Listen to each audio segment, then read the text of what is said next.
Whatever you might be going through and wherever you might be, this is Omar Serrato with the Tilted Lawyer Podcast. I'm here to take your mind off of things. Yes, I'm an attorney. No, I'm not giving you legal advice. We're going to sit and talk like people, as these are the candid thoughts of one practicing attorney, and it's after hours. So have a seat. Feel free to have a drink and join me. Let's get started. That was not the proper intro. Let us do the proper intro. In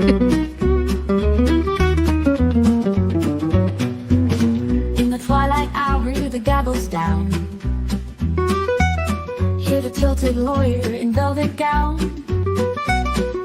Whispers of law beneath the moon's sweet glow. He's here to guide you through the undertow.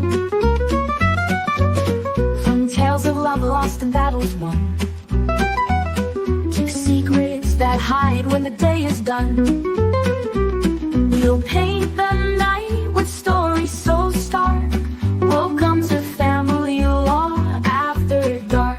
Light up that cigar and pour a glass of red, as we wade through matters not often said, where hearts and minds often leave a mark. Dive deep into family law after dark. The lawyer's voice smooth like leather. He sings lives only he can tether. In the sultry jazz lounge, let the wisdom flow. Feel the rhythm in the late night glow. Through custody tangles and alimony strife, he navigates the drama of everyday life. With a wry wink and a cheeky remark, let's unravel family law after dark. Light up that cigar and pour a glass of red, as we wade through matters not often said, where hearts and minds often leave a mark. Dive deep into family law after dark.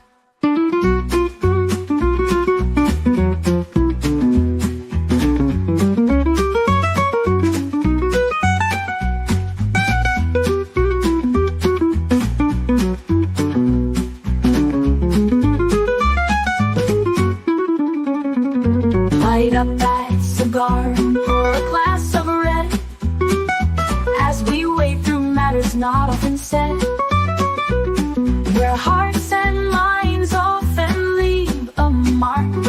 Dive deep into family law after dark.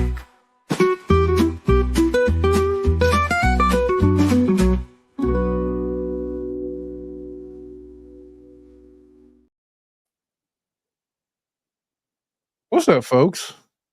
Welcome to Family Law After Dark. This is Omar Serrato, the Tilted Lawyer Podcast, joined by Bruce the Moose from Oregon and Schnitzel the Ninja. Hello. Schnitzel Ninja. Later, Brad is going to be joining us as per usual. He's having bathing issues right now. Not for him personally, but for his boy, his young kid, his child. Anyway, always blame the kid. It was quite the eventful morning. Usually it is the kid. Yeah, I'm still in sort of this PTSD from this morning's. Hey, Bruce, you're muted, or somebody's muted. You were muted. I'm muted. I can't hear it. Hello? Hello. Hey, do we exist? There you go. Now it's How do I get rid of this jazz music, man? Check one, bacon. We can't hear it. I think it's in your head. Because you have the stream in another window. It's off. It is off. Okay. Anyway, yeah, an eventful morning. David Jingris. I got to give him, look, I know how much of a despised, despicable character he has become. I do give him a lot of credit for finally sacking up to do one of these interviews. Reality Steve put it together, and he debated Rachel Juarez, who is she had what is her podcast called? Like judges hot judge on the bench or something, or TV show called Hot Bench. Hot Bench. It's called Hot Bench. She's like a Harvard graduate, and she has been looking into this case now for months, and she had examined Gingris's appellate arguments, and she had a lot to say about it. And like we're gonna do a lot the normal FLAD stuff that we normally do, but this is family law. This is a family law case, and so it fits just as well as any other case that we normally do. But what were your impressions of how Jingris did? I'll start with you, Bruce. You want my executive summary? No, like your 5-sentence synopsis of how you think it went. That would be my executive summary. All right. So I took notes. I rewatched it, and I have 250 lines of notes. So I'm going to make my own video tonight or tomorrow, something like that. But in general, here's the problem. Every time this guy started to debate or got backed into a corner or was getting into trying to convince someone of something, you know, he would end up on what I call his greatest hits. Okay. Number one is he would say like, well, these things were before my time. Number two is, well, you and I just have different opinions. Of course, ignoring the fact that nobody shares his opinion and everybody shares the opposing opinion. Okay.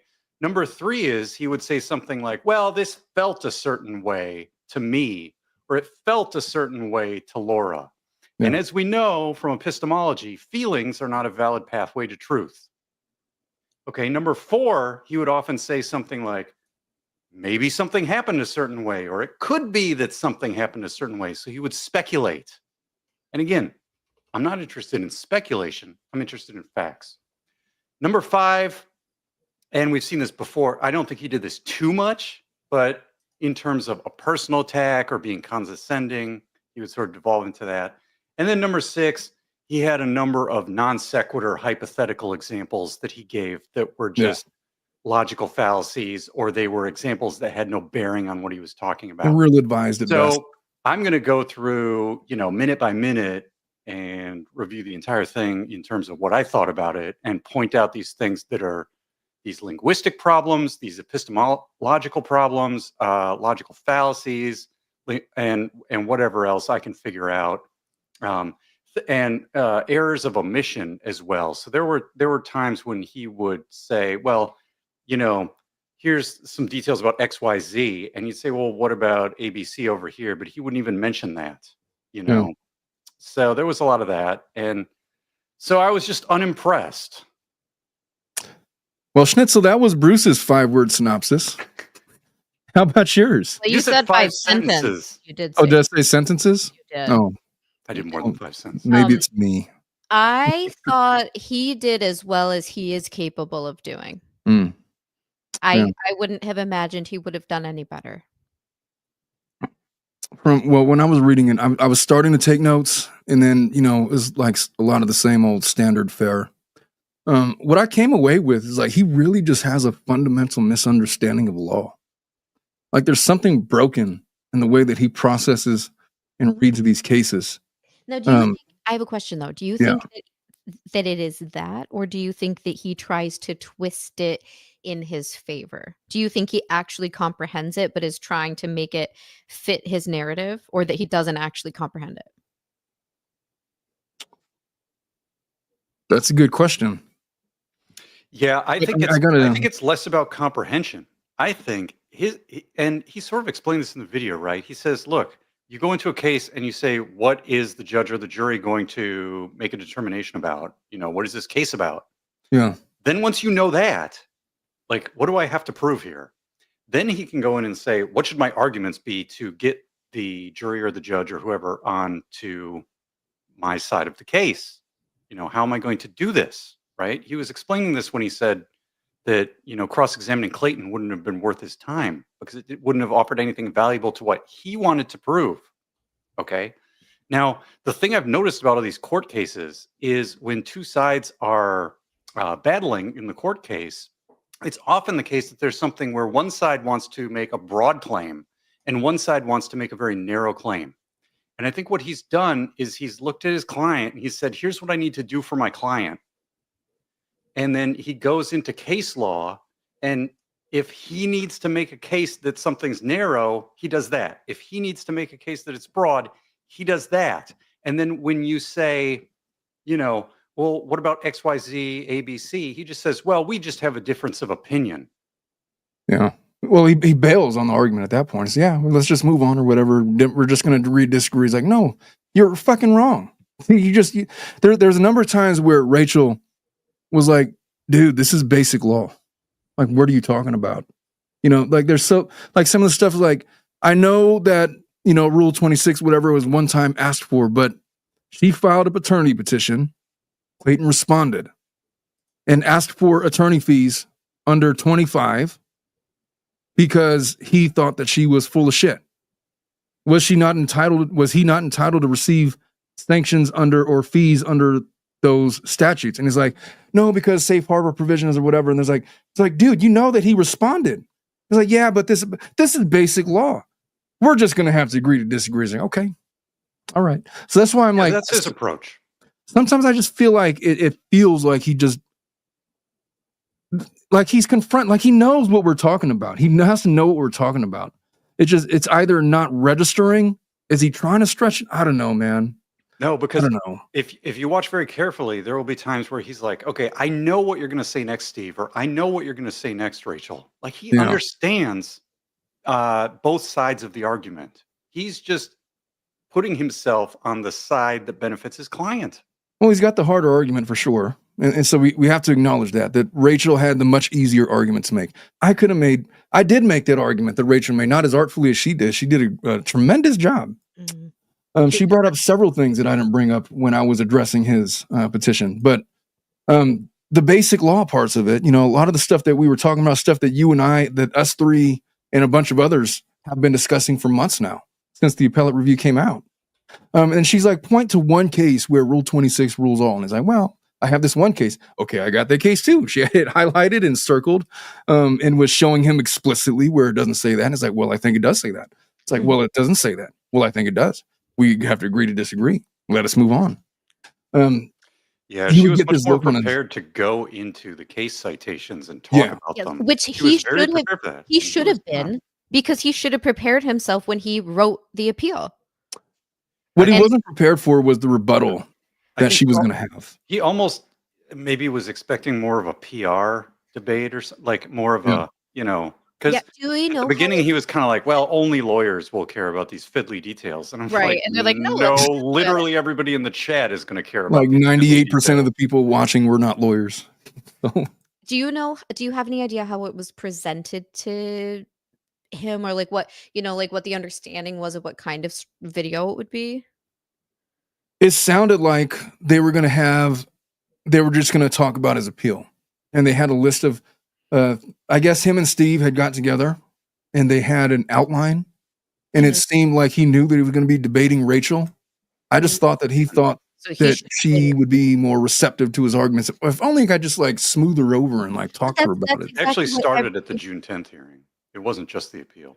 No, true.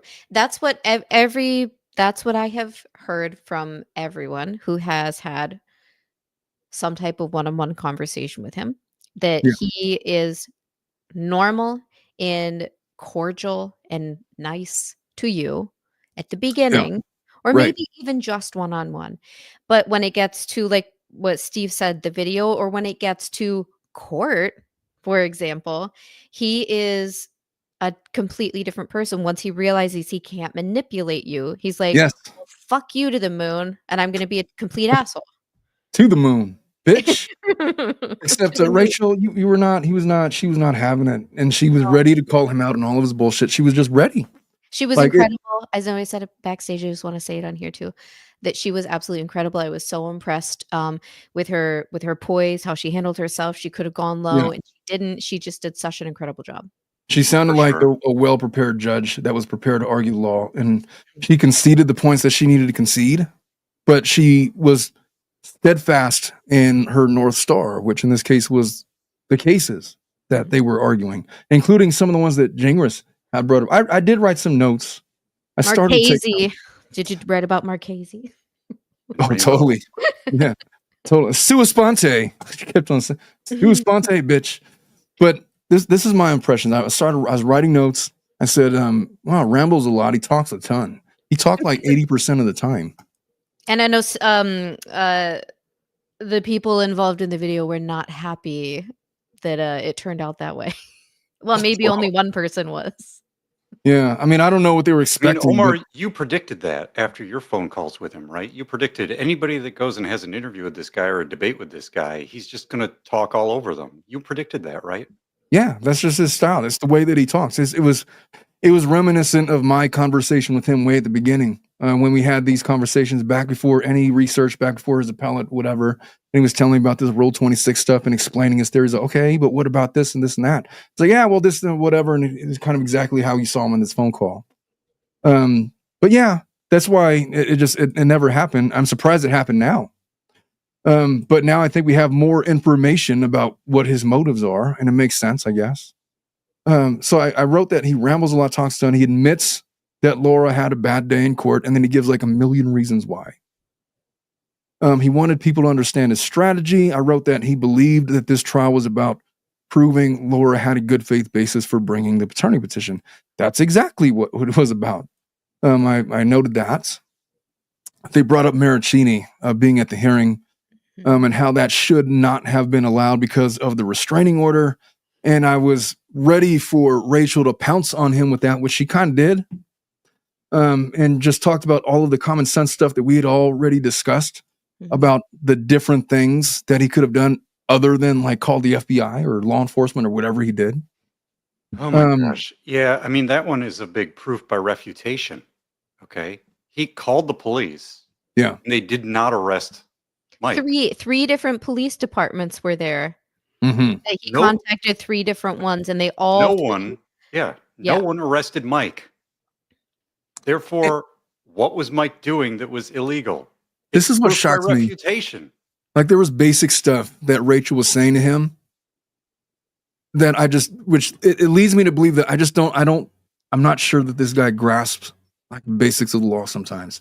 Like about the whole subpoena stuff, about how he was subpoenaed by California. He tries to make contact. He had the right to depot Maricini or have a voluntary interview. They didn't want to talk to him, whatever.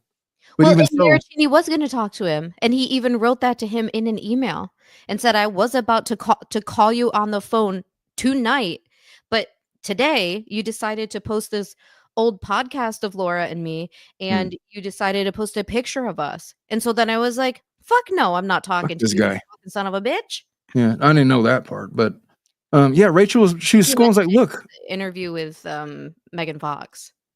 He kept on he kept on referring to all of the things that opposing counsel was doing that was not fair. Rules of disclosure, rules of this and that. I was like, and Rachel's like, bitch, you could have depoted anybody you wanted to. If they weren't talking to you, then you could have discovered it. What are you talking about? One of his greatest hits is I didn't have time. That was your fault, dipshit. You took the case in March. Yeah, bro, get up an hour earlier. Like clean up your lifestyle and wake up an hour earlier and get something done. I once watched an attorney represent Sarah Boone in a major national trial on like a month and a half notice and do a pretty damn good job. And he did all the discovery and he did all the depots and he was diligent about it. He had 2.5 months. Look, I think Jingris is lazy. Right. Yes, I agree. You talked about before about how he probably had a binder of all this, stuff that everyone had said and blah, blah. Hey. What's up, Brad? How did you get me on your t-shirt? I have no idea. Oh boy. Turn around. Anyway, but I think it comes down to him just like being lazy and not wanting to research all of that stuff. He knows it's like fucking daunting. It's a mountain of evidence. And I think he just didn't want to have to like trouble himself to go through all that. Yeah, now that I know him a little better, I think you're right. Because I had said that he probably has like a whole binder of stuff, or he doesn't because he's lazy. And he just doesn't want to get into all of that, and so he didn't. And then he just was, like, then he can try to claim, "Oh, I didn't know. That was before my time." And he's been saying that for like a year now. And so maybe he was just actually unprepared. And I can't fathom going into a trial like that, knowing that that's out there and not knowing what's in there would scare me to death. His answer about Clayton was total BS. Sorry, I'll just say this of why he didn't cross-examine him at the trial. I felt like that was such a BS answer. Like, oh, I didn't think it would be beneficial. There wasn't anything he could testify to that was gonna blah blah blah. Fucking bullshit. I need new oil diffusers. Mine are dead. Oh no. Rex. I will counter that because he said he had binders for Maricini, Gillespie, everyone. Oh, he forgot to open it. Well, he said it, but he didn't. No, he said he had them because he was prepared to ask questions, but because of the time frame, he tossed them out because they weren't going to be overly relevant. But Clayton, how can you not cross-examine the person who your client is claiming raped them? How? Because the grape claim wasn't a part of the legal record. Saying the person. I'm not talking about that claim specifically, but the person who has like done all of this bad stuff, or the person who's refuting everything she's saying. Why do you not cross-examine them? I think he's just a dumb piece of shit. He was not very well. I think Rachel hit it right on the head. It's like, hey, so if your client was having this nervous breakdown and she was so afraid of Mike Maricini, and she was about to cry, why in the fuck would you put her on the stand? Why not just cross-examine Eckert? Maybe you could have gotten some credibility shots with him on cross, but you wasted it for 45 minutes on your client, who you saw before trial was not prepared to go on the stand because of all of the emotions running through whatever, and you saw what happened. I mean, that was the answer to that. The problem is he was prioritizing, and he had to prioritize creating a timeline or something to show that his client had a good faith reason to file the case. Yeah. Sorry, go ahead. I think with Clayton, he says, well, we ran out of time and it wasn't something that I would have prioritized anyway, or it wouldn't have been as valuable to making my case versus other things.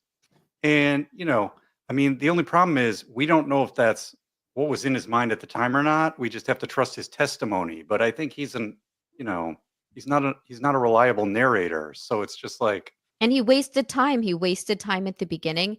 What was I going to say? Everybody knew there was not going to be enough time to call Gillespie and Maricini. Like, let's be honest. Both sides knew that. Right. But they were subpoenaed and they could come, right? And he's claiming, it was going to take minutes off our time and it was only 2 hours. You knew they weren't going to be called up anyway. So have them wait in the other rooms. For the rule of exclusion, yeah. Yes. And it was offered. It was offered to them. And it's weird. He talks about Laura didn't take how much a big deal it was to have Mike there, but then when he's offered a chance to have a rule of exclusion, he's like, "Yeah, we just didn't do it." And when she's maybe it would have wasted more time. You didn't have much time to begin with, sir. Like, right? Wouldn't protecting your client that way, would that rule be better? And it would have looked better for her story, honestly, if she was like, if they were like, my client can't even face this person who did blah, blah, blah, and blah, like whatever she's trying to claim he did, right? Mm-hmm. And say, like, we cannot have him in the courtroom. Like, it's just too much for her. That would have looked better for her renewal against him this summer, and it would have looked better for her in the Clayton case. What was revealed was that he had an in-chambers conference right before that trial happened. He could have addressed it then in chambers. Yes, it was. And he didn't. He just called the police instead. Yep. And that was before the in-chambers conference, but that particular claim, but the asking them to exclude whatever to wait outside, that was addressed. Yeah, all I gotta say is they didn't invoke any rules of exclusion. So I'll tell you what. I've done trials. I've done bench trials. I've done jury trials, and trials are always chaotic. They're always a circus. And for a guy that's been practicing as long as he said things like this. He said. There were 20 difficult things going on that morning. Laura had a bad day in court because she was having a nervous breakdown. It was a circus. Mata had her father sitting there. I assume her sister was watching as well. Maricini was there. That's how it felt. Laura, I don't know if I could go through this. I did the best I could to try to put the pieces together. I was like, bro, that's like trial. That's what happens. Everything goes wrong. You got to be ready. Again, it's not about facts. It's about his feelings. Like, I was there. Right. Well, I don't understand when they say circus, what they mean. There was no circus. We literally talked to the chief sergeant or whatever of the courthouse in terms of security. in terms of, okay, these people that want to be in the gallery or the overflow room line up at this point, at this particular time. You guys have your van here. If you're going to do anything with cameras, you have to be behind these pillars. It was all very organized. There was no circus. Well, if it was a circus for him, then it was a circus for Woodnick too. It does. And Woodnick handled it just fine. Right. Yeah. And the interesting thing is he claimed that how did Mata know that there was going to be so many people in attendance? And because they've been fucking arguing about it for like months before that. No, even easier. It's the fact that Judge Mata, for a family court petition and attorney's fees, received, by my count, at least 4 or 5 different media requests for access. That's right. And I think the person that runs the courtroom, like all the AV stuff and everything, literally talked to Lauren about how many people we thought would be there. So Lauren literally was televising it because of Lauren, not because Judge Mata was like watching The Bachelor. Right. That was my first thought. That was that's Brad's right. That's the easy answer because Lauren was there wanting to broadcast it. There was like a bunch of requests and stuff. They have an overflow room. What did they fucking have birthday parties in there and they had to prepare it for a court hearing? Like, isn't it always prepared? The courtroom? No, I think it's a matter of it was an empty room because I don't know whether it was a full courtroom or not. But Bruce, I know you were there. Schnitzel, were you there? They had to make sure the AV. No comment. They had to make sure the AV would go there. So there was a guy there, and that's the other thing he does. He says like Judge Mata knew this, Judge Mata did this. Like there was the sergeant that runs the whole place. There was this dude that runs the courtroom in terms of the AV and everything. There's like humans doing work ahead of time. It's very normal. Exactly. All right. Let me get into some of my notes. So this is how they kind of start out. They're talking about trial. They're introducing everybody, and then like within like 30 seconds, Reality Steve was, "Don't you fucking talk about Dave Neal like that." And then Jing was like, "I have to talk about Dave Neal." And to be fair, I don't know what he was saying negative about Dave Neal. He didn't have to mention anything about it. He didn't. Right, but Steve was he was ready for it, and he jumped on him. Steve, I have a sense of humor. My humor is not as good as Dave Neal's. That's what he said. That's what he said, and then Reality Steve was, "Don't you fucking talk about Dave Neal 30 seconds into this thing." Well, no, he didn't say don't talk about it. He said, "Holy crap, we're 2 minutes in and you're already talking about Dave. Like, why are you obsessed with Dave?" That was Steve's point. Who the fuck are you to put me on trial? I've never even met you. That's what he said, basically. But so it started off contentious to begin with. Steve poses the first question. He asks Dave, "Why do you not cross-examine Clayton?" David says that there was time constraints. If there's any criticism I have of Judge Mata, it's like, why the fuck 2-hour time limit, man? It was only supposed to be 45 minutes and she extended it already. And I mean, who knows what their docket looks like? I'm so like flabbergasted by that time frame. It's like, if I knew I had to get a trial in 2 hours, I would. I don't know. I've never had that constraint before. And I asked you before, like, if you were Woodnick, what would you have done differently? And you said, honestly, like, probably. What could he have done? He's got 2 hours. Like, he's got 2. I think that it went great. 45 minutes were spent like destroying Laura Owens on the stand. That she kind of did the job for him, and then the experts get on stand, and Medchill did his thing, and then Clayton's expert did something else. Yeah, and one was more credible than the other. And so at that point, in 2 hours, when you see that you're winning and that your opponent is fucking up, you just let him. And so I don't know what else Woodnick could have done better to have a more successful outcome. He won literally every issue. If he had more time, I'd posit that he would probably have put Maricino on the stand. I don't know if Gillespie would have been down for that. He was ready. He would have put Eckert on the stand. I don't think Eckert would have had any qualms about testifying. Greg was very disappointed he did not get to testify. Yeah. Greg has kind of been under this, quiet period with his orders of protection and everything. So if time were not an issue, I feel like there's a number of things that Woodnick would have done to hammer home the fact that Laura Owens has a pattern of behavior. It's extended over the course of 10 years. Look at these other 2 victims that she has. Gingras kept on making a deal about how Maricini, not only did he agree to the order of protection, in California it's just called a civil a DV restraining order, but it was renewed because DVRO but it was renewed for 5 years because he violated the order. That I don't think was contested either, was it? Well, it was. He contested it because she took a picture of his Instagram, which he had her blocked. So obviously she got it some other way.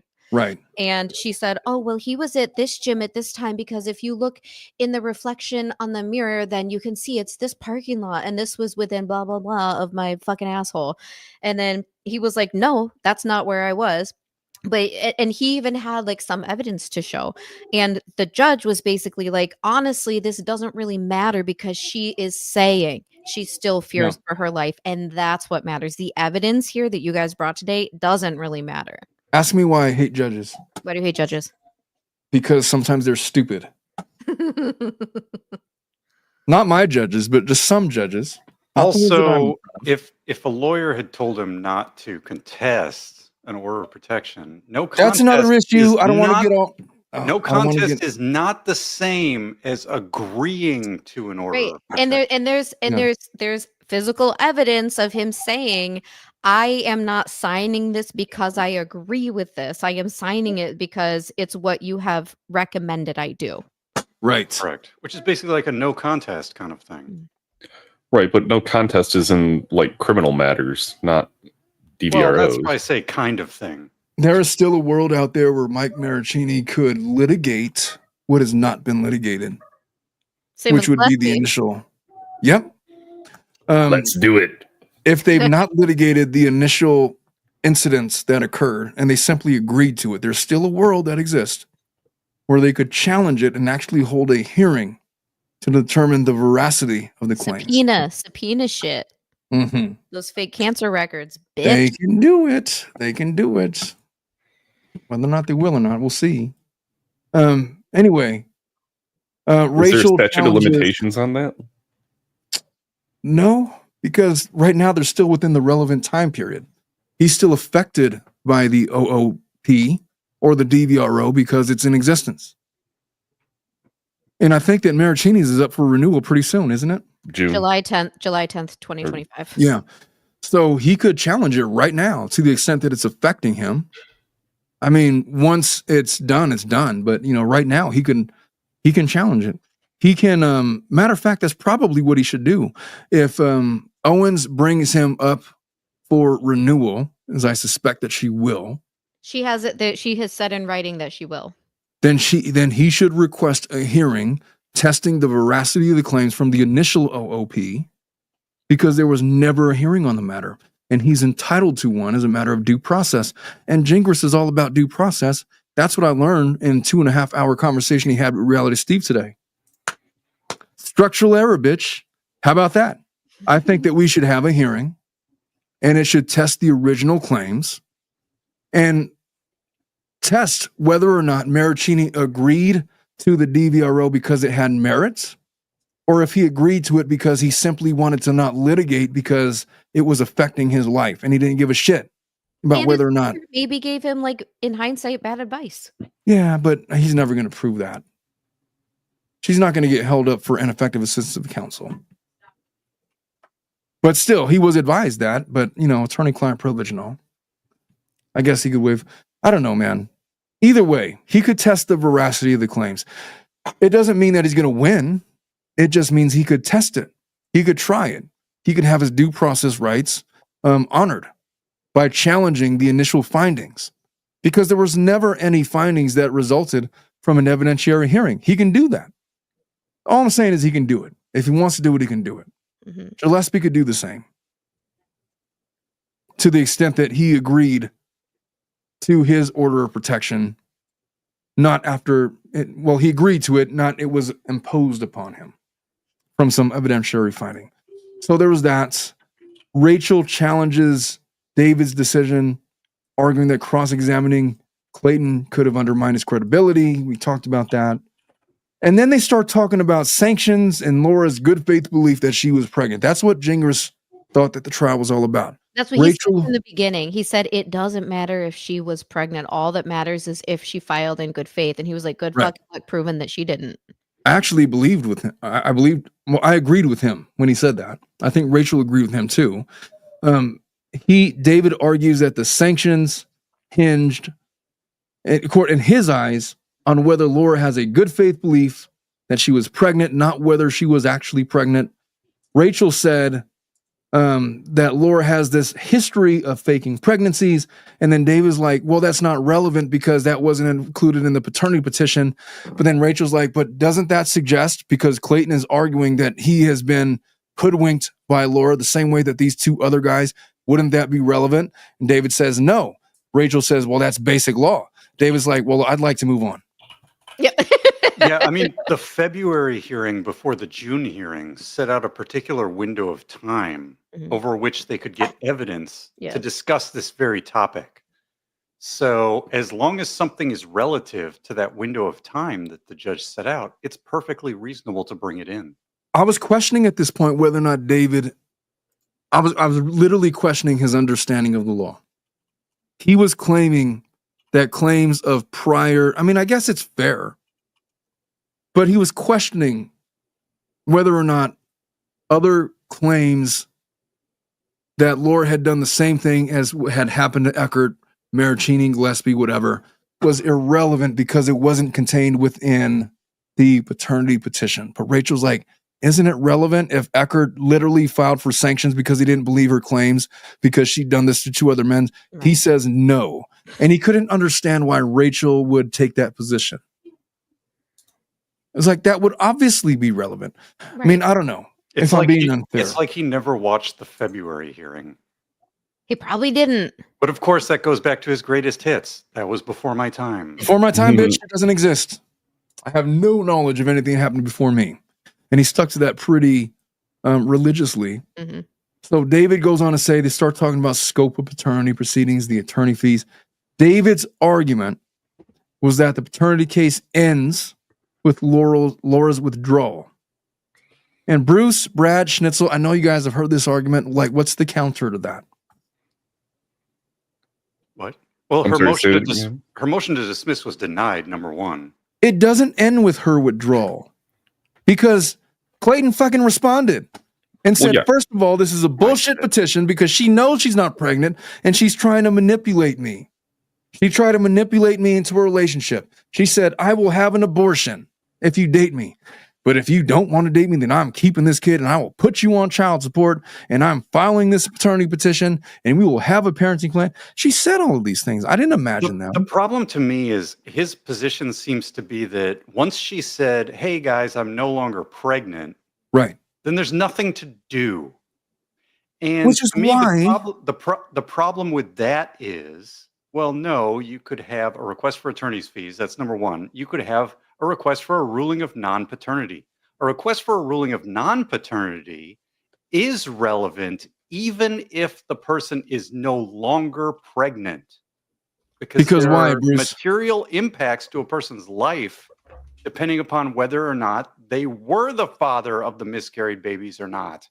Because so his argument fails because they still needed to figure out the question of should the judge give Clayton relief in terms of a ruling of non-paternity, which is different than someone saying, I have a paternity claim, and by the way, I'm no longer pregnant, so let's all go home. These are two totally different things. So Laura opens the door. She puts this within the jurisdiction of the court because she files a parenting petition. Then Clayton says, first of all, there's no effing way that she's pregnant by me. We never had sex. And I'm asking for sanctions under Rule 25, 809G, and 324. And 415. That was way before the Rule 26 bullshit, right? Yes. And 415. And so he does that. And then Jingris is in his mind, well, Laura announced that she's no longer pregnant and she withdrew her petition, so there's no longer a paternity petition to litigate. But yes, there is, bitch, because he responded and asked for relief from the court. And Laura doesn't get to dismiss his claims to relief just because she wants it to be over. That's just not how that Well, works. his response to that, of course, is that once Woodnick said, hey, I want to do Rule 26, even though he withdrew it, there was a safe harbor time period to That didn't kill the apply. case.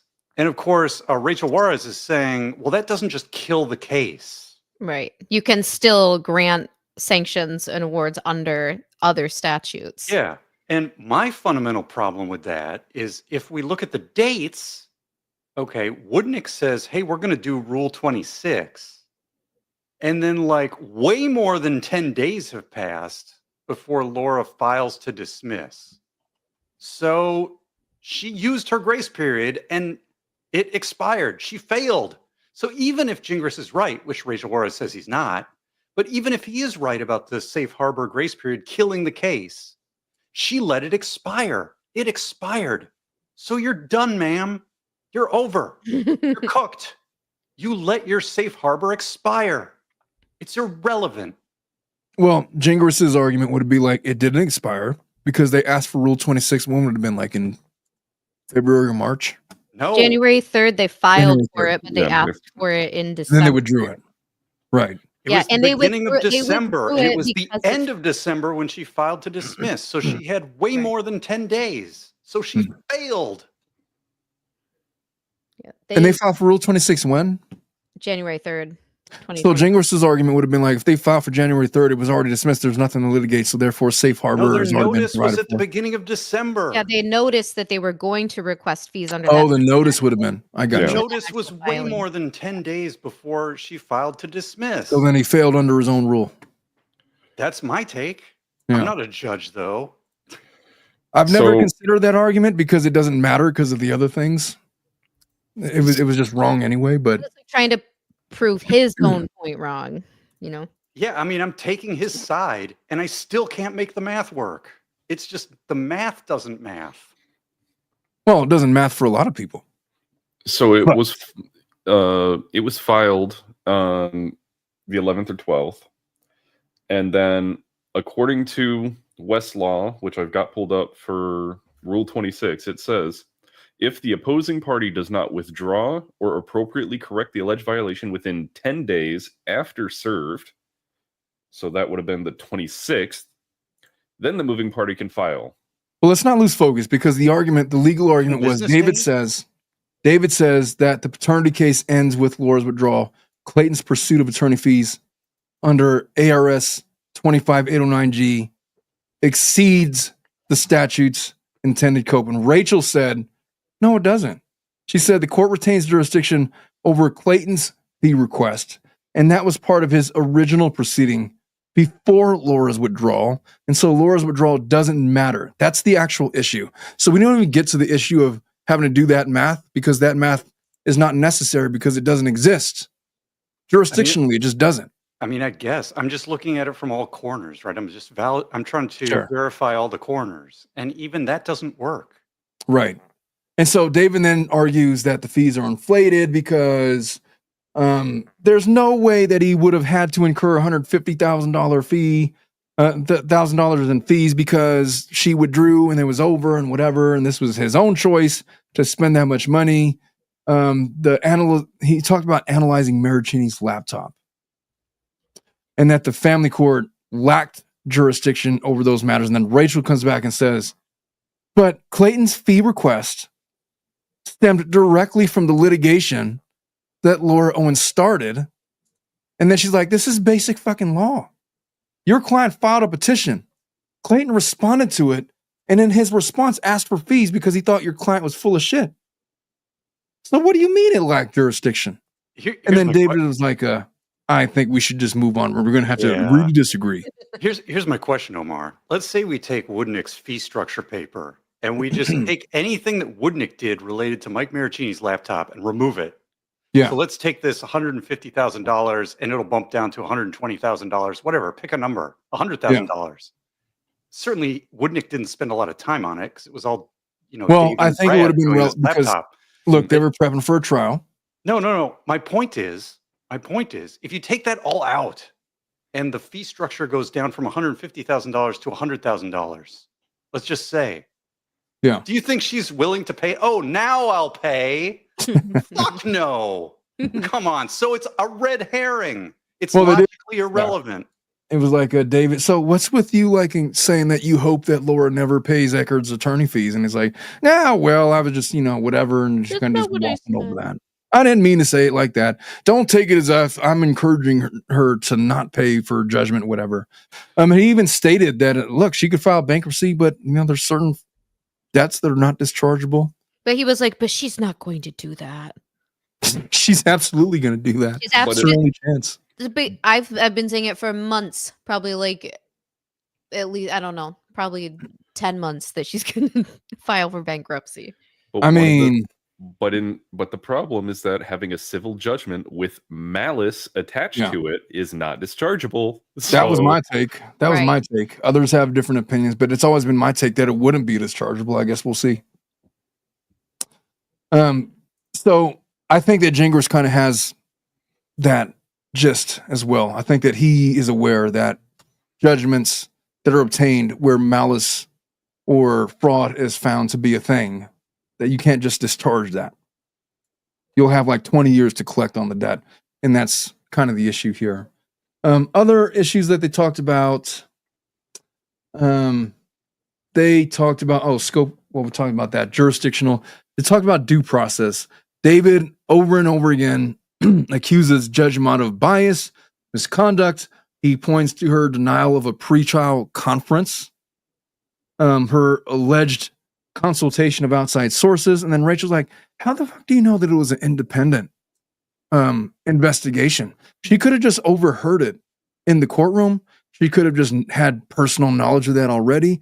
Exactly, because a family court judge, it's very possible if, and I haven't looked this up, if all Planned Parenthoods in the entire country are closed on Sundays. I personally haven't looked that up. They may be. I don't think they are.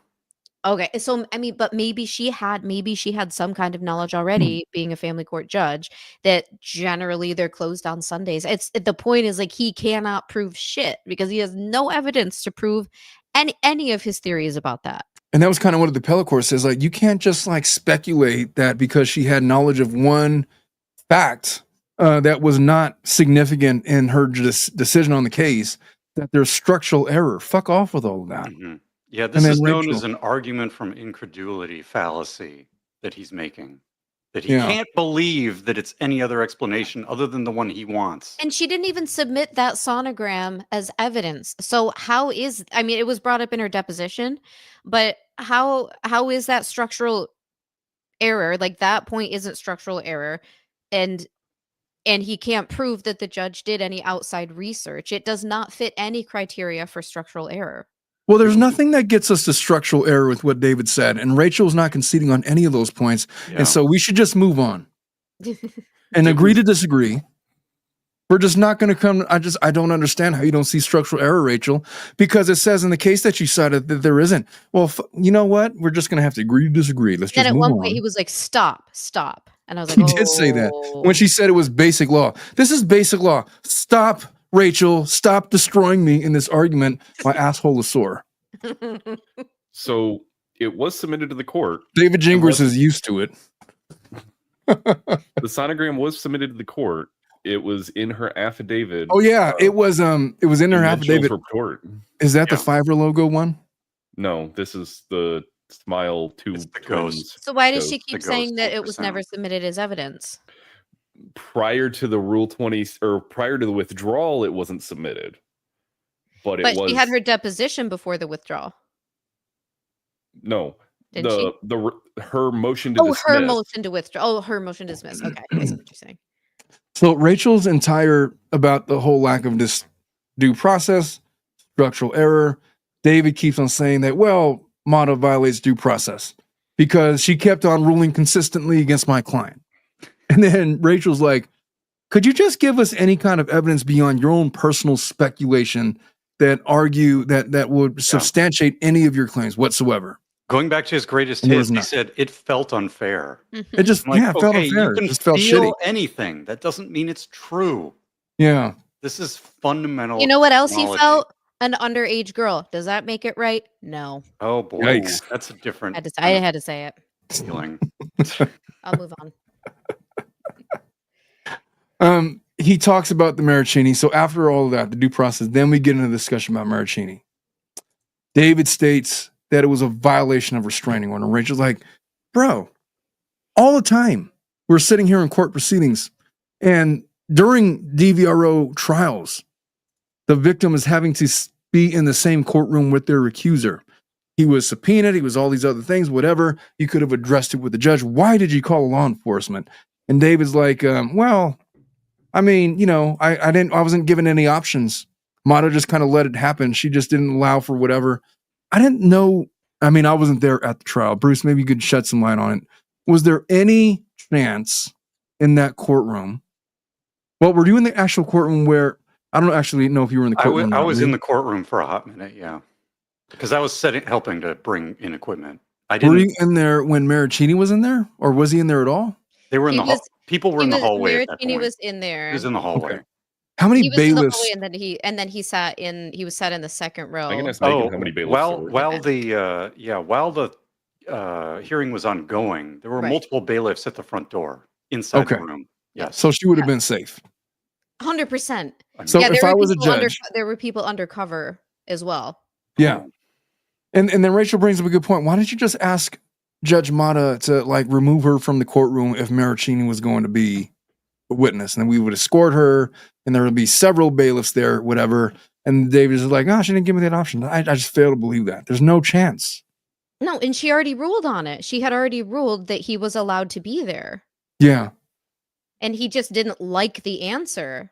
I think he probably decided like prior to June 10th that if Mike was there, he was just going to call the cops. I think he threatened him, and then he revoked the threat, and then he reinstated it again. Yeah. And of course, in this debate, he makes it sound like, well, Laura made me do this because we were sitting in the room or whatever. She's freaking out. Maybe, but still. It wasn't. His story. It wasn't her. It was him, and he got really mad, and he yelled at Woodnick in the hallway. I've heard things. Guys. Mm-hmm. And then he called the police. Again, he talked to the police who were there. He talked to, there was another police department. I can't remember now which one it was. And then he called the Phoenix PD. Mm-hmm. Megan says that there was at a minimum 2 uniformed bailiffs and likely at least 1, if not more, ununiformed police officers in the crowd. That sounds correct to me. Yeah. Well, aside from all of that, if you felt like I've been in a lot of these trials, and oftentimes my clients tell me that they're afraid, but look, don't worry about anything.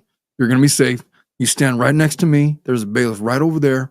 I'm going to let the judge know that you're afraid or whatever. We'll make whatever accommodations we got to make. But there was never an occasion where I ever felt the need to call law enforcement. Gingras, who's been practicing for over 20 years, should have known better. That was just a bridge too far for anybody, for any attorney that practices regularly with these DVRO orders in place. To call law enforcement is just nonsense. And Rachel calls him out on it. Mm-hmm. And he doesn't really have a good reason for why he did it. Well, if you watch the entire debate, he never really admits any wrongdoing. And no, never. Clear case of narcissists never do. This is logical proof by refutation. Yeah. 3 different levels of the police did not arrest this man. If you ask my opinion, I think that he was afraid that Maricini was going to testify and present evidence that displayed a pattern of dishonesty and a mode of operandi for his client, Laura Owens. And he didn't want it to happen. Yeah. And he was banking on the fact that she wasn't going to be there. Maybe he had some contact with his California attorney or whatever, that former attorney that made him. Is it the same attorney that made him agree to that deal? Yes. So she says that he's not going to testify. I'm not going to abide by whatever. He's not going to be there. And then he's there. And he had not spoken with her about the case. With that attorney? Correct. Really? Why was it assumed that she was working with him on this case? It's in a different state. Gingras assumed because he said, "Oh, that's the person's name who was on this paper from 2020." Well, bitch, that's 4 years ago. How did you know that's who he was using? Yeah. Yeah, he's like calling the wrong people.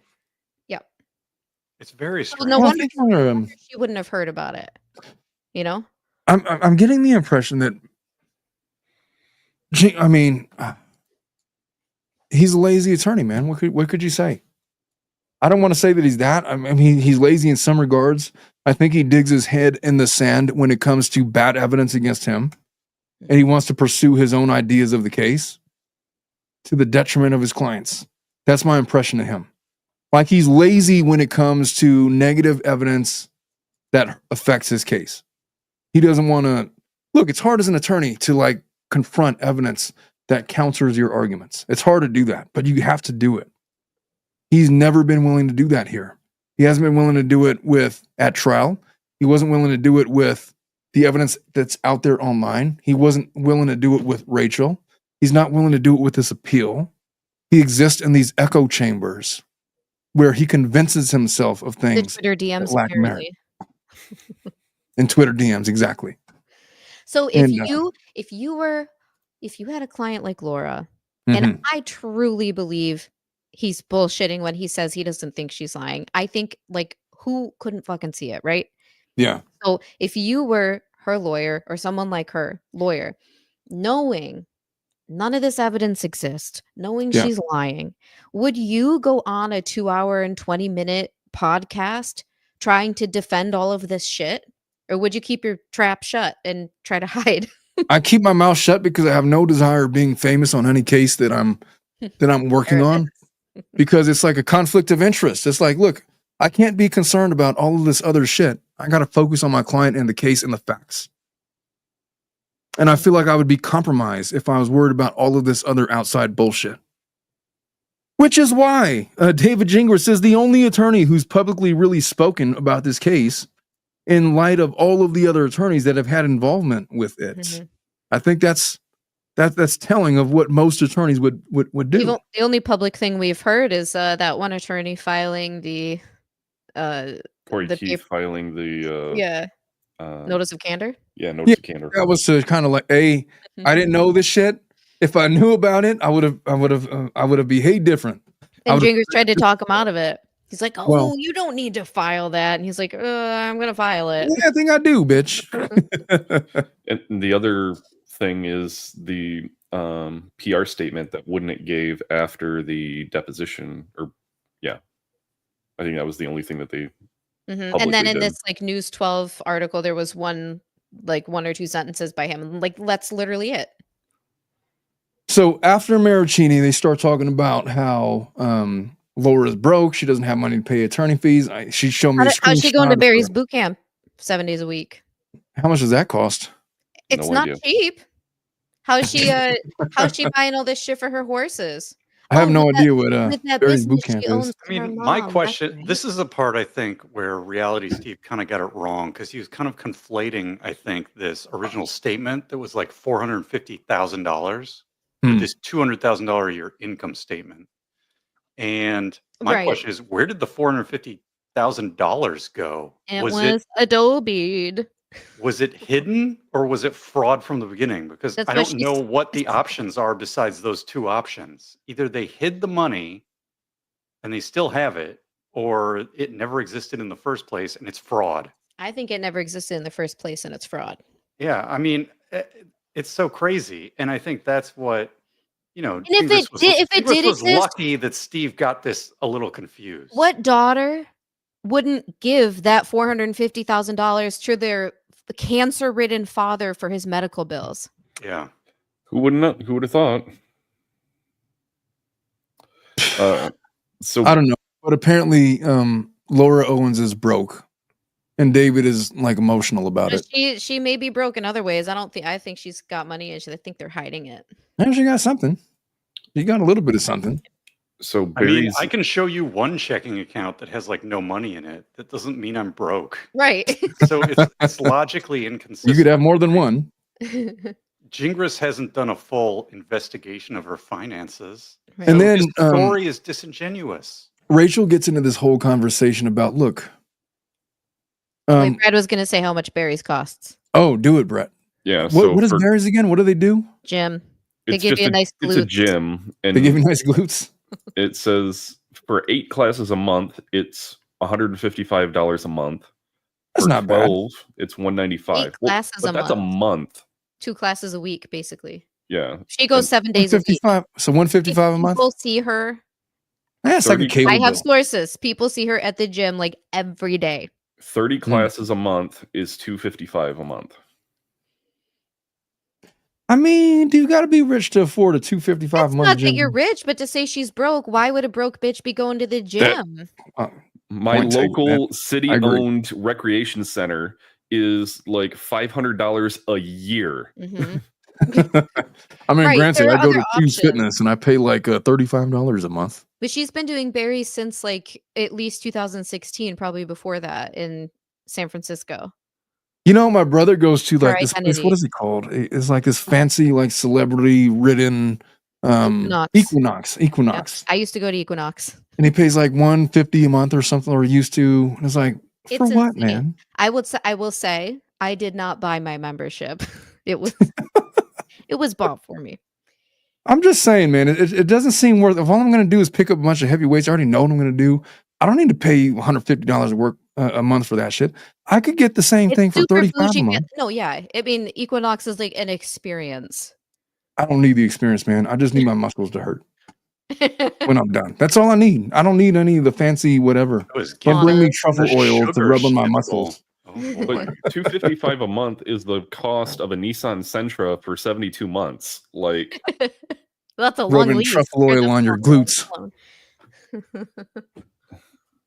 I don't know, man. she doesn't need a Nissan Sentra though. She does. My Uber. point is, like, if someone is broke, I get it. you're not going to buy a gym membership. That's not going to be the priority of the thing you're spending your money on.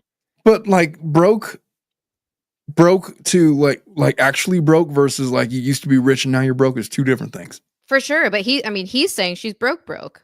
Like she And can't. Then get- where's the he can't get $450,000? Exactly. That's my question. They start Dad, talking girls about wanted more. I gave it all to him, and we needed even more on the GoFundMe. so they finished with like the legal aspect of the discussion like within the first hour or so. Like it was clear that David was getting his ass kicked and he just didn't want to participate anymore. Can I have a break? Yeah, and there's like, oh yeah, he wanted to cite a case. Like, yeah, I read that case, bitch, and I circled it right here. Sua sponte. I loved it. So She's like, yeah, I printed it. She had everything printed. She had it highlighted. She had And notes on it. circled. She had like Rule 26. Yeah, everything. She was so prepared. that case doesn't mean what you think it means, bitch. It just doesn't. I guess we're just gonna have to agree to disagree. I don't understand how you could possibly not take my position. Because your position is not. Only know. one person can be a bottom, David. I don't know. I feel like he's walking a little bit funny right now. I feel like. I mean, yeah, incredulity is not a logical argument. Oh. So After they get into all of that, they get into this argument about Laura's credibility, her past behavior. Rachel brings up Laura's history of manipulated behavior.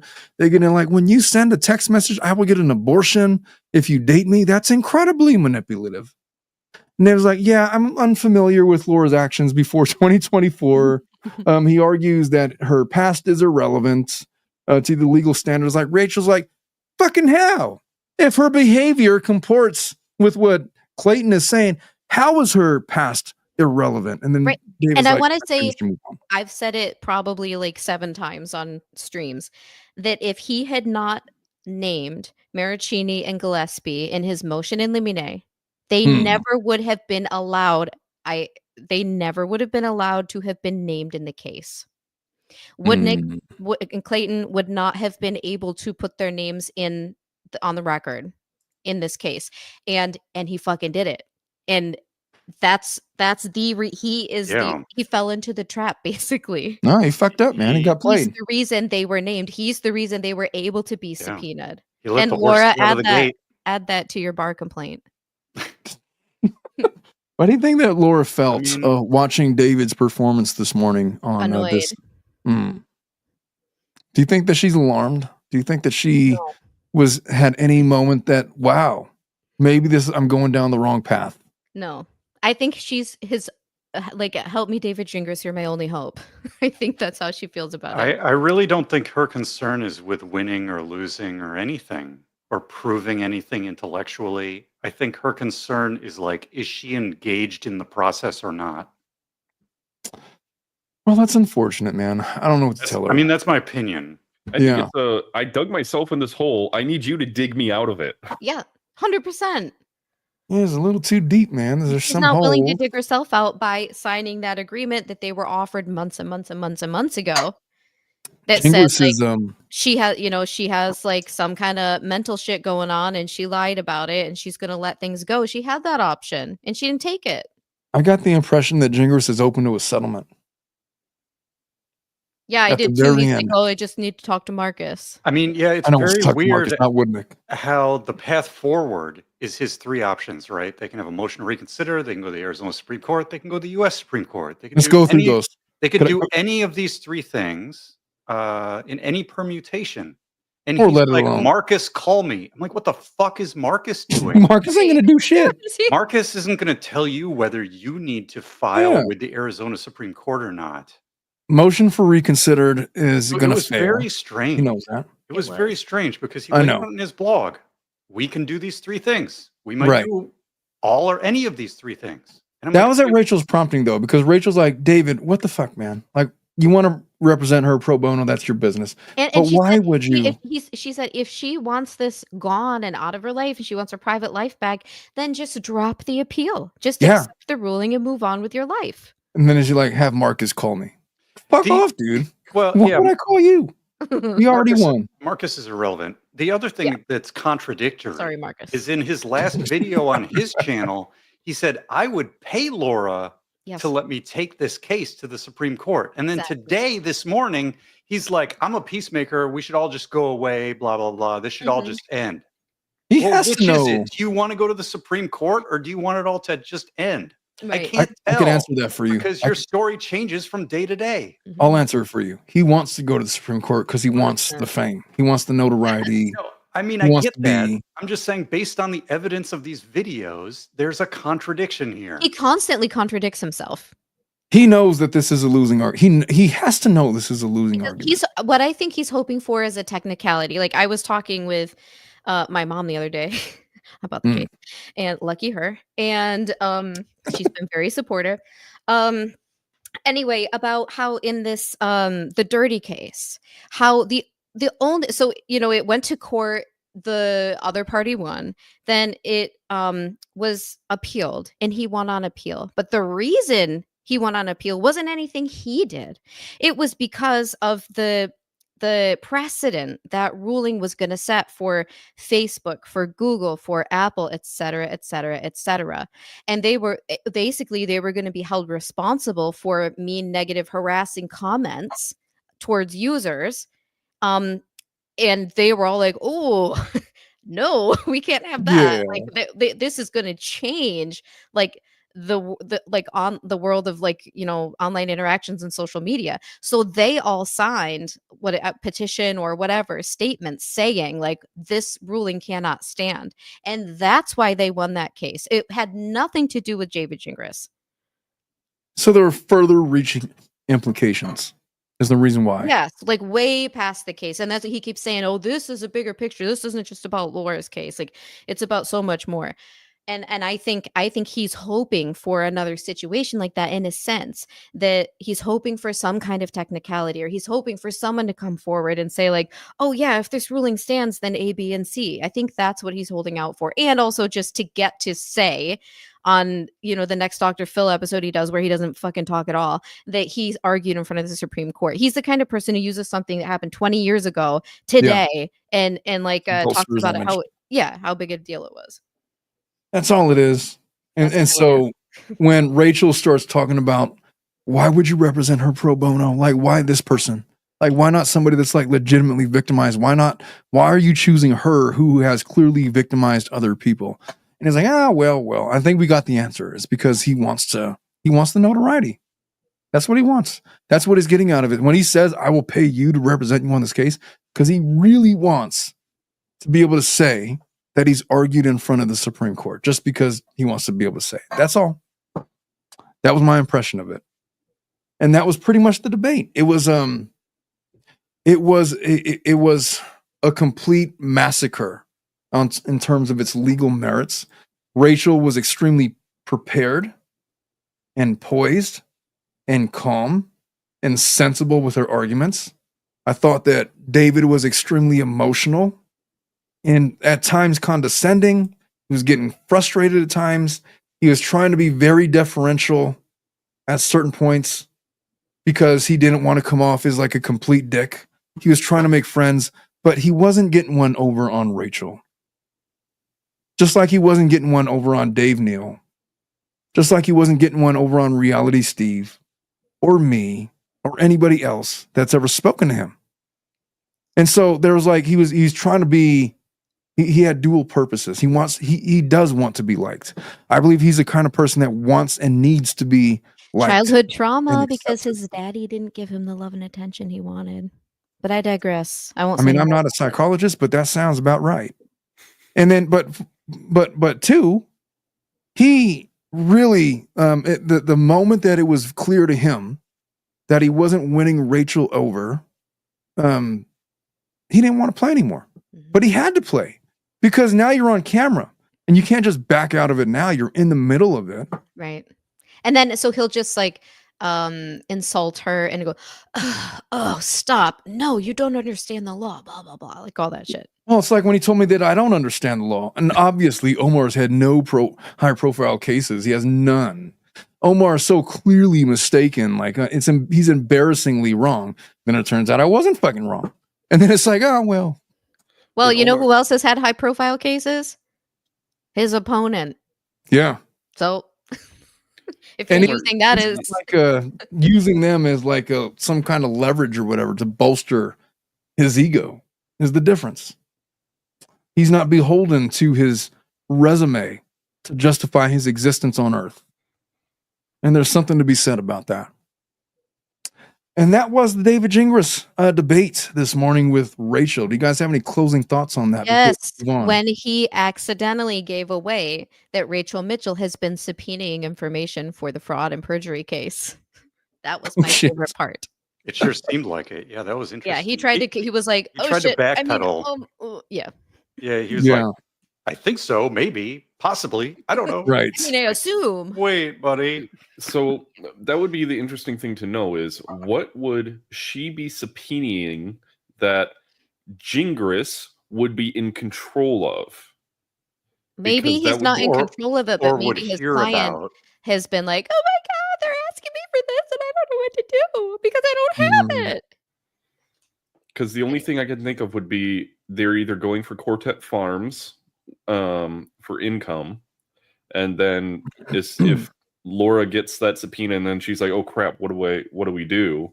And then she goes and calls up Jingris, hysterical. Like he admitted that that's what the conversations are frequently like. Yeah, exactly.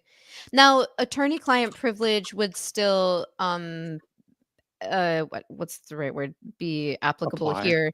Yeah, if they couldn't ask for their email exchanges, right? No. But trying to think of any depends. It depends on whether or not Jingris or Laura Owens herself in any of her blog posts, YouTube videos might have waived it.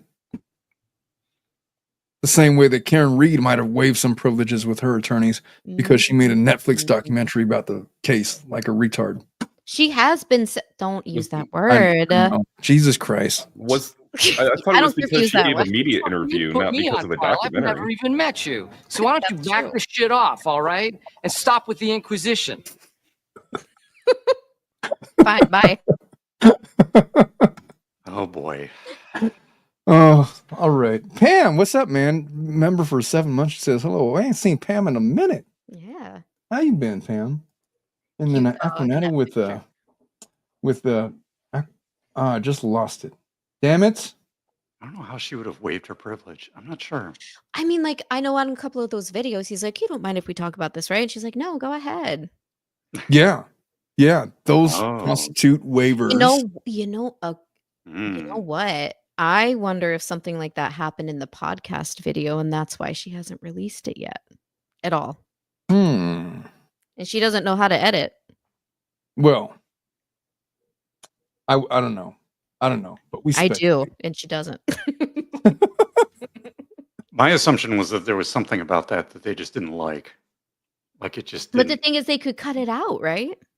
Well, no, I mean the whole thing. Like the look of it was bad, or they just didn't like how they came across during the whole thing. Like my assumption, or when you watch it as a whole on playback, you're just like, yeah, I'm not going to put this on the internet. That was my take. I don't know. I mean, everybody makes videos like that. I mean, I've made videos like that. I've made videos that, you know what? I'm not putting this out there. Fuck that. I get it. Yeah. Yeah. So who knows? I don't know. Aquanetta, thank you for the $4 super sticker. I much appreciate you. I didn't want to leave you unacknowledged. All right. I think the feds should be trying to prove she's Chase J. Jones and go after her for mail fraud by sending court documents to LA from Seattle. Is there any supporting evidence to support that claim? Yes. Mm-hmm. The Chase J. Jones motion to quash came from a P.O. box in Seattle to LA court through the mail. Okay. And it was proven through Google two-factor authentication reverse engineering that she's Chase J. Jones. So there you go. Lauren is in the chat. Lauren should. I think it's a very clear case of mail fraud. 100%. And doesn't Dave have like some not back alley, you know what I mean? Unofficial insider information. Information, yes, that links the website. Insider information in the back alley. Yeah, there's Google employees, there's two-factor authentication, there's all sorts of things that the FBI could prove if it's all true, and then file mail fraud charges. I mean, maybe they don't care, but like, does he look like a bitch? To me, that's the biggest thing in this case. English, motherfucker, do you speak it? I'm getting a little squirrely, folks. Are we good talking about Jingris, or we got more? I mean, I could always have more, but I think we can move on to some FLAD because I'm also like 2 fingers in on this bourbon. I've finished. I'm 5 fingers deep right now. Wow, So, you are fisting that drink. I'm fisting this drink. I was finishing off a bottle. I couldn't just like leave like a little. You know what I mean? You just had to like finish it off. Anyway, I think to sum up Jingris's battle with Rachel Juarez. It went about as you would expect. I will say that I, in some ways, have respect for Jingris's fortitude and sticking to his shitty argument. I mean, it takes a lot of balls to be the subject of public ridicule for your stupid arguments and to have them so vociferously dissected by a person like Rachel Juarez. If I was critiquing their debate performances, I would say that Jingris was a little bit too overly emotional, at times condescending, and frustrated at the merits of his arguments. He was frustrated and ill-prepared to have Rachel be so overly prepared for the case law that he was trying to present. And I think that in his heart of hearts, he knows that he has a losing argument here. He knows that. Yeah, I agree. He has to know it by now. I've seen nobody that agrees with his opinions. Lauren in the chat says, Omar smells like toe jam smashed on raccoon's butt sprinkled with stale sprinkles and disappointment. Man. And I thought I was having a bad day what before. Laura Owens is serving up. That still smells better than Laura Owens in other regions. Oh, God. I mean, I don't know. I don't know what any of that smells like. How would you know? I have no idea.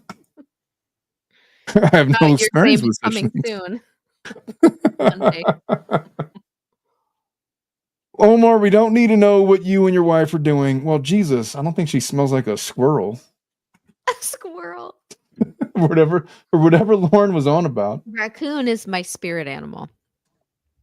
That's weird. Maybe it's my butt. Yikes. Let's do FLAD, please. Let's do FLAD. Do you believe Gingy is really pro bono? Yeah, I kind of think he does at this point. It makes sense. Pro I feel like bono he's a- sans boner. Pro bono sans boner. Or soft boner. Oh, a How about that? It's got a semi or a I don't know. What would be like? Well, I guess it would be a semi, wouldn't it? Never mind. I don't encounter many of those. I don't know what to tell you. I don't know, man. I've never encountered a semi in my life. Or any percentage of. Could we just do FLAD? Could we do FLAD? Semis are for the highway. Moving on. Moving right along. All right. Let me do this. Hey, Bruce. Which Bruce? No, Bruce. Oh boy. What do you think? What is your opinion of Jingris and his continued pursuit of this case? I thought we were done. Nope. Closing arguments. Well, my understanding is that in Arizona, the statistical averages for appeals succeeding is like less than 30%. Right. I was going to give Schnitzel, you had asked me to do a video on this. I was like, I could just do this in a tweet. I didn't ask. I told you to give the people what they want. It was being requested. Oh, yeah. In response to their claiming that they wanted to be heard by the Supreme Court. It's like, well. So, I mean, Steve and Rachel were very upset because Gingras had been like, there's no way in hell I'm going to lose this appeal. And of course, he loses the appeal. And it's like, well, on average, you statistically, mathematically have a 30% less chance or less of winning your appeal. So you should be sort of honest about this. And so they were kind of upset about that. The problem is, I think the Arizona Supreme Court, people were talking about it, it's less than 3% of cases that they look at. And for the U.S. Supreme Court, it's less than 17% of 1%. So where does he think he's going? This is an exercise in futility. So that is my answer to your question, Omar. It like further supports his claim that that the legal system has not been fair to them. It's like how Laura continues to like try to make herself look like a victim to support her victim narrative. That is exactly why I think she doesn't really care about whether she can win or not. She just wants to keep engaging in lawfare. Yeah, and I think she's like people have been saying, right? Like it's been like 2 years. It's been kind of 2 years since 2016. That she has found like another victim, and we know she's on at least one dating app right now. So she's 100% looking for her next victim. Where did you find her on the dating app? I didn't find her. I think it was shared somewhere, but yeah, she's on Justice for Clayton Instagram has photos. Oh, yeah, there's people out there, and when they see her on there, they're like, hey, I saw this on Reddit. So, you know. Lauren is trolling me Lauren, you should just join FLAD. If you're going to troll, it's like, I just wanted to hear Omar read what I just wrote about the squirrels. But or Omar, the raccoons, whatever I can't come on FLAD. Omar's mother does no such thing, Schnitzel. What is my mom supposed to have been doing? I don't remember what I said. I don't know what was going on. That means you should drink more bourbon, right? Yes. So, could I give my opinion? Look, the motion for reconsideration, Jingris knows is going to fail. Lost cause. 0% chance they're going to reconsider anything. Motion to move to the Supreme Court. If they're denying his oral arguments, I'm less inclined that they're willing to take. I mean, he's welcome to file whatever he wants. But his ultimate goal is to get to the Supreme Court. What's the chances that they're going to take him up? 1 to 1.14%. I don't know. Yeah, I mean, these numbers I'm talking about are just them taking cases, let alone winning it. Right. I could think of far more important legal issues that the Supreme Court has declined to hear. Oh, and they said Sure. that they said if you truly care about like justice and people who have been wronged and victims, why don't you go find someone who really has been truly wronged and really is truly a victim? Yeah, that's what Rachel said. She's like, why is this the pro bono cause? Because he wants to get the Supreme Court. He wants to. Just, why not? Yeah, I mean, I thought that was kind of a weak argument because it's kind of like the fallacy of relative privation. Like, there's lots of problems in the world. Just because there's a bigger problem doesn't mean I spend my time on a problem over here that I'm wasting my time. I knew that Bruce was going to find this one. He was going to find, What? I knew you were going to find fault with that somewhere because it's true. I mean, it's a cause that he wants to take up. I mean, who gives a shit about what his reasons are? He doesn't have to be noble in spirit, mind, soul, body, whatever. But I see what she's getting at too. I do see what she's getting at. And but that's the emotional argument that kind of falls flat with certain people. I have a question for you.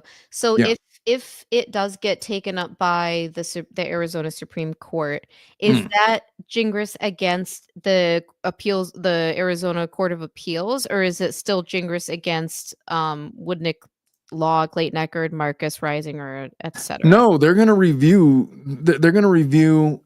I mean, they're like, they're is he going reviewing to file another filing?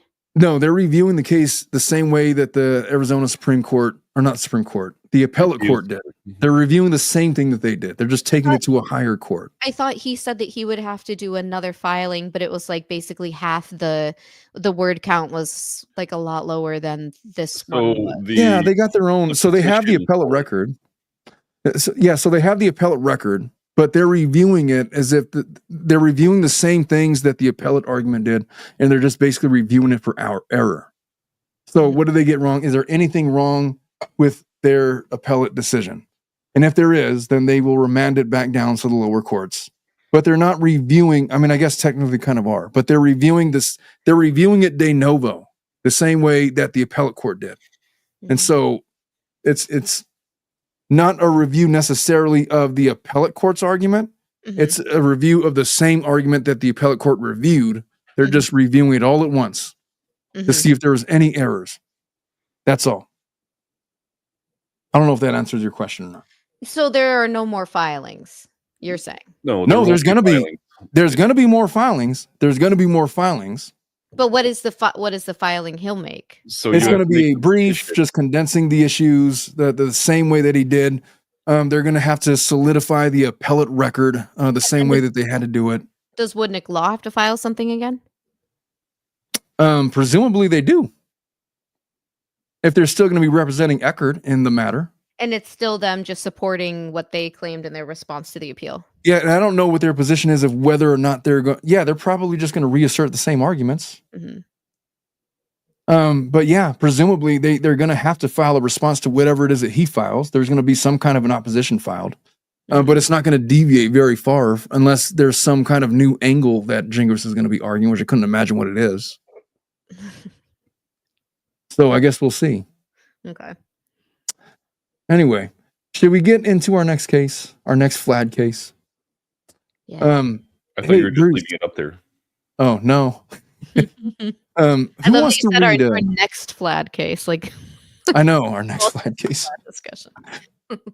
Technically, this kind of was a FLAD case. Technically, it could be. You know, it could be on there. Hey, Bruce, you want to read this for us? Lots of things happened after dark, I'm sure. Yes. What should I do? 4 question marks.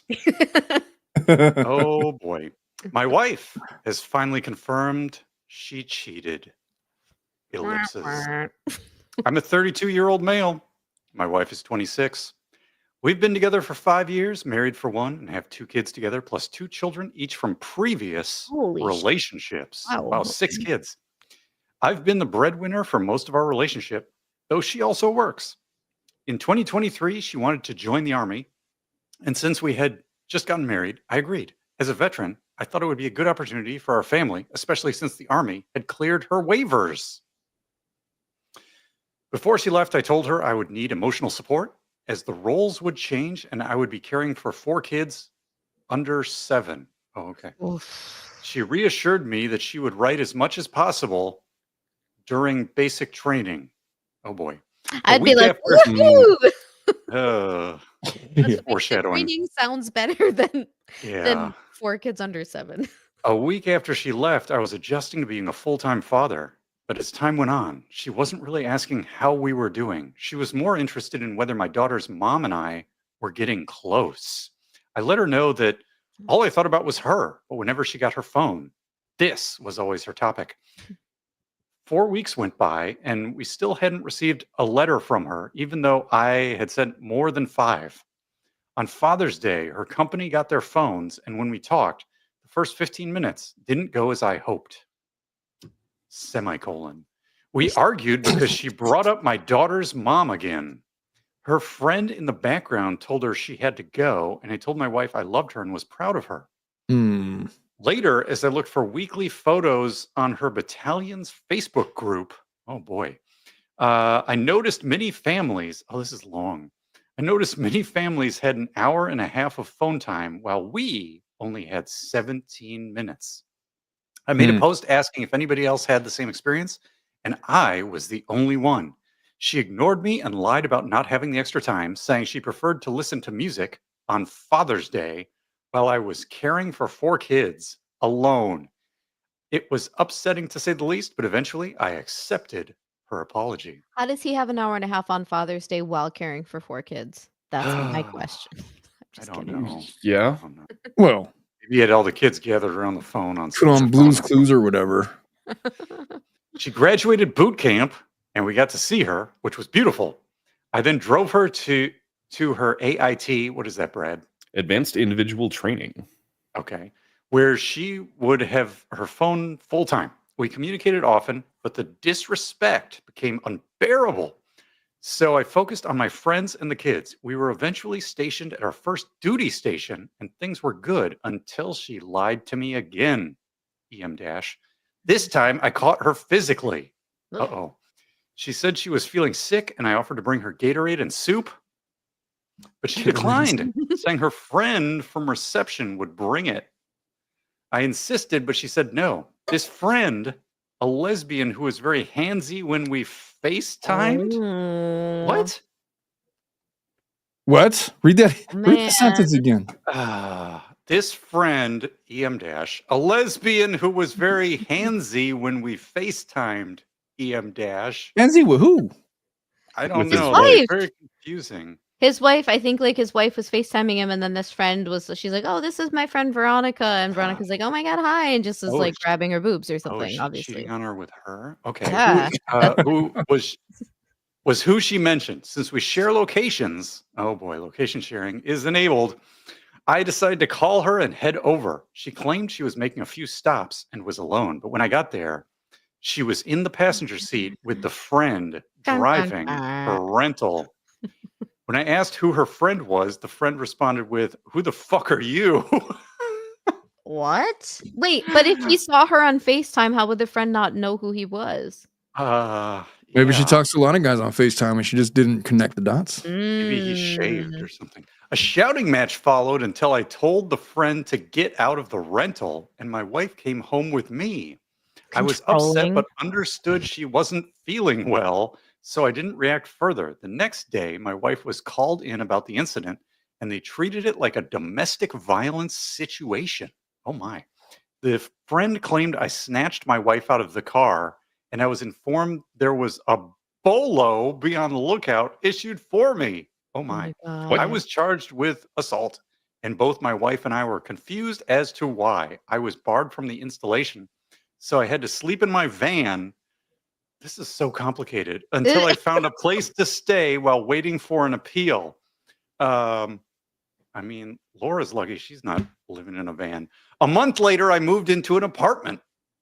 Things were rocky in our relationship, but we both wanted to make it work. Then I received a Facebook message from a profile I didn't recognize asking if a picture was of my wife. I replied yes, and they told me my wife was sleeping with their husband. I immediately called my Wow. wife, who hung up on me. Yo. I could have started with this. He buried the lead way down here. I immediately called my wife, who hung up on me, denying everything. I was hurt, and things started to add up. I no longer believed her. 2 months went by, and the man she allegedly cheated with threatened to kill me and sent my address, which only 2 people had. I became uncomfortable in my own home and threatened to report him to the police. My wife became hostile, calling me a snitch. A snitch about what? Oh, because of the police report, and said it would get her in trouble. I didn't press charges, but I told her I did. What? And that his command would request his phone records. She ignored me for 2 days, and on the 3rd day, she confessed to sleeping with this man 3 times, a married man with a pregnant wife. Damn. Oh boy. Hopefully, are they twins? I knew all along, but she denied it every time I brought it up. She now says she wants to leave the military and work on our marriage. but I can't look at her the same way. She also admitted to having unprotected sex with this man whom she met on a dating app while I was sleeping in my van. What should I do? This is the fundamental question this poses. What should I do? The easy I gave answer up everything for this seems to be family. to leave, but I gave up everything for this family. Do I go back home or stay for the kids? I'm so lost on what my next step should be. Oh my God. As a former member of the military, there's a whole lot of stuff to get in there. I bet. What do you think about all this, Brad? All right. So basic is really weird, especially when you start getting younger classes, which is there are certain periods where when you go to basic, you get younger audiences, generally the classes that start in the summer and at a minimum is the summer, because that's when high schoolers just get out of school and then they immediately go. That's when I went. So outside of a few older people, you generally have a younger audience. And freaking hormones are running for those people, and me included. When I talk about I was constantly on the lookout for trying to find a woman to be satisfied emotionally, in basic it was certainly there. But so infidelity is one of the really interesting things within the military, because there's everyone is doing it, but if it gets brought up to the military command, they are forced to act upon it swiftly and harshly. And it gets really murky, because you have some girls are known as barracks bunnies, who are just going from room to room. And then you've also got man whores who are just going around as well. So I suspect there's plenty of both. But so he, as the husband, could try and make charges of infidelity against her for UCMJ. And then it seemed like the husband of the other couple wanted to try and press charges of the same. But him being a veteran, he doesn't have anything on that. As a veteran, you are still technically bound to the UCMJ, but I see almost no cases of UCMJ being brought up against veterans. All right. Yeah. So look, man. Brad, what should this guy do? Honestly, you've got her bi tendencies, sleeping with another man. She's not repairable at this point in this relationship. You just leave, and she's got an income source of the military that can be garnished for the purposes of child support. Just do it for your sanity and for your kid's sanity. Lawyer up, hit the gym, delete Facebook.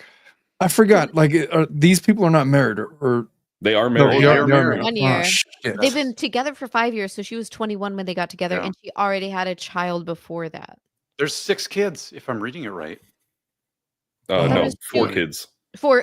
Like No, it says plus 2 children each. Oh, it does say. But then why did he say 4 kids under 7? Because the other kids are older than 7. Oh, geez. Oh, there you go. All right. I gotta tell you, man, military divorces are the worst. But they only have the 4 kids. Maybe the other 2 kids are with the other parents. Could be.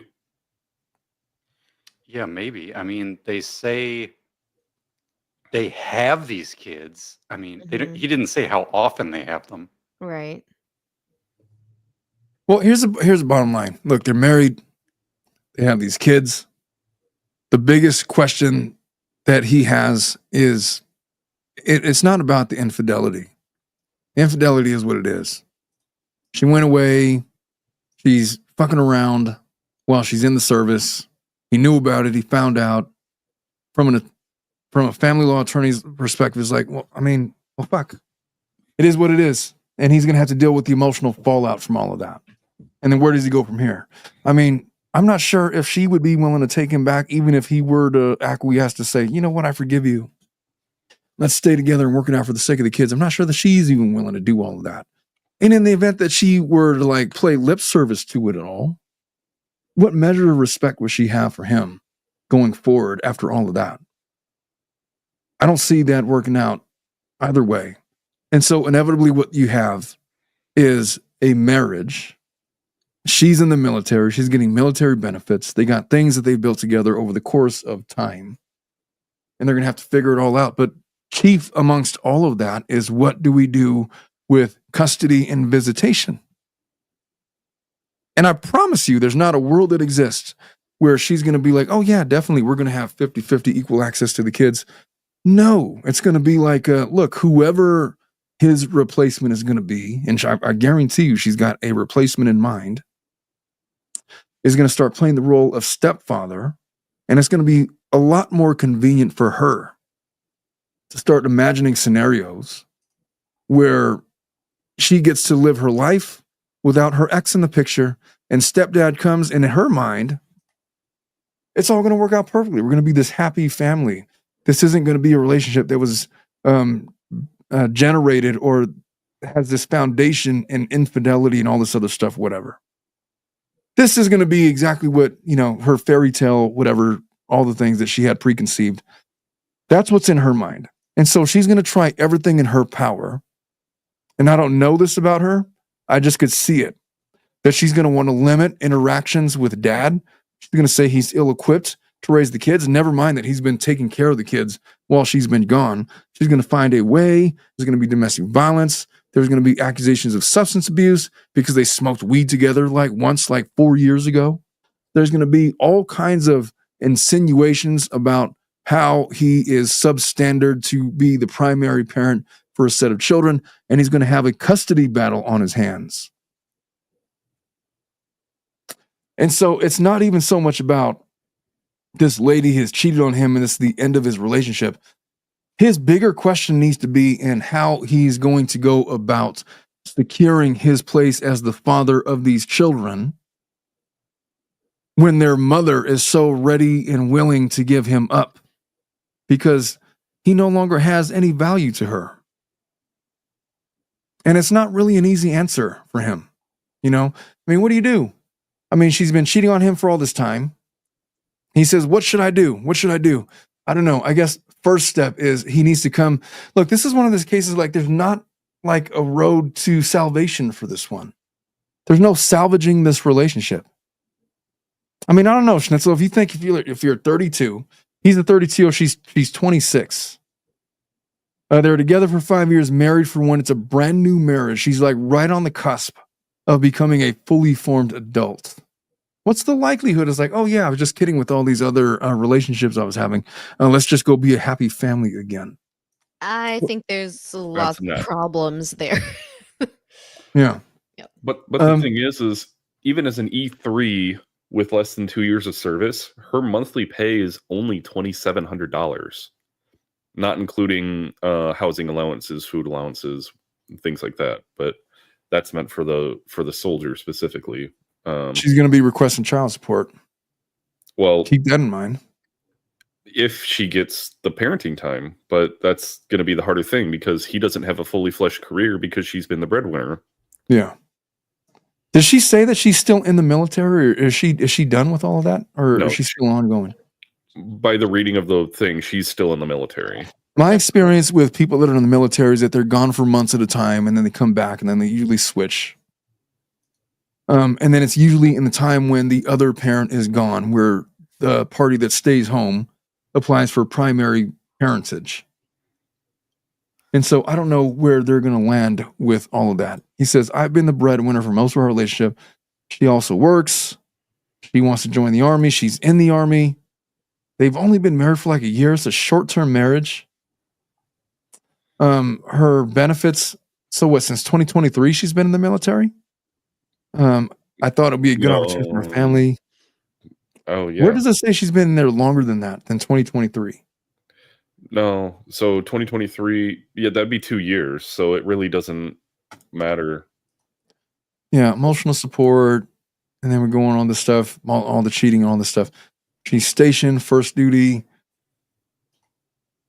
All these incidents. I'm just looking for clues here. She denies stuff. What should I do? The easier answer seems to be to leave. Yeah, but you could look, I guess the easiest thing, if she's still stationed, if she's still going to be away for months at a time, the easiest thing for him to do would be to file for a divorce now, have her served while she's on the base, and just go through the formalities of the divorce, position himself as the primary parent, and have her get visitation rights. It's not conventional, but that's what she would do if the roles were reversed. But I guess the question is going to be, how quickly is he going to be able to emotionally get over the fact that this is happening? Because that's the thing. Some people put it off because of the emotional fallout or whatever. But this is clearly a situation where he needs to just assess the situation. She's gone. She's doing whatever she's going to do. There's not really a universe that exists where she's going to come back in the same way that she used to be when she was 19 years old. And so this is done. He's 32, she's 26. He's more mature than her, seemingly. I have no evidence of that. I'm just connecting dots. And so if he were to try to file for divorce and file for status as the primary parent, it would set him up as the status quo primary parent, which would give him the upper hand in future custody battles. That's really what he should do. Just be cold-blooded about it. And he The would hard only part have is, he would only have status of 4 kids instead of 6. So the other 2 belong to who? her From a different guy. from a previous or previous relationships before. He's they were- really only concerned about his 4 kids then. She's got other kids in a different relationship. That's her business. It has nothing to do with him. The only way it's going to really affect litigation with his 4 kids is to the extent that they are half siblings, and that in some cases it's more beneficial for a child to have continuous contact with their siblings, even if they're half. That's it. But then, so it doesn't really matter which parent gets it because there's going to be half siblings on either side regardless. Well, yeah, but the point is, it's a secondary issue.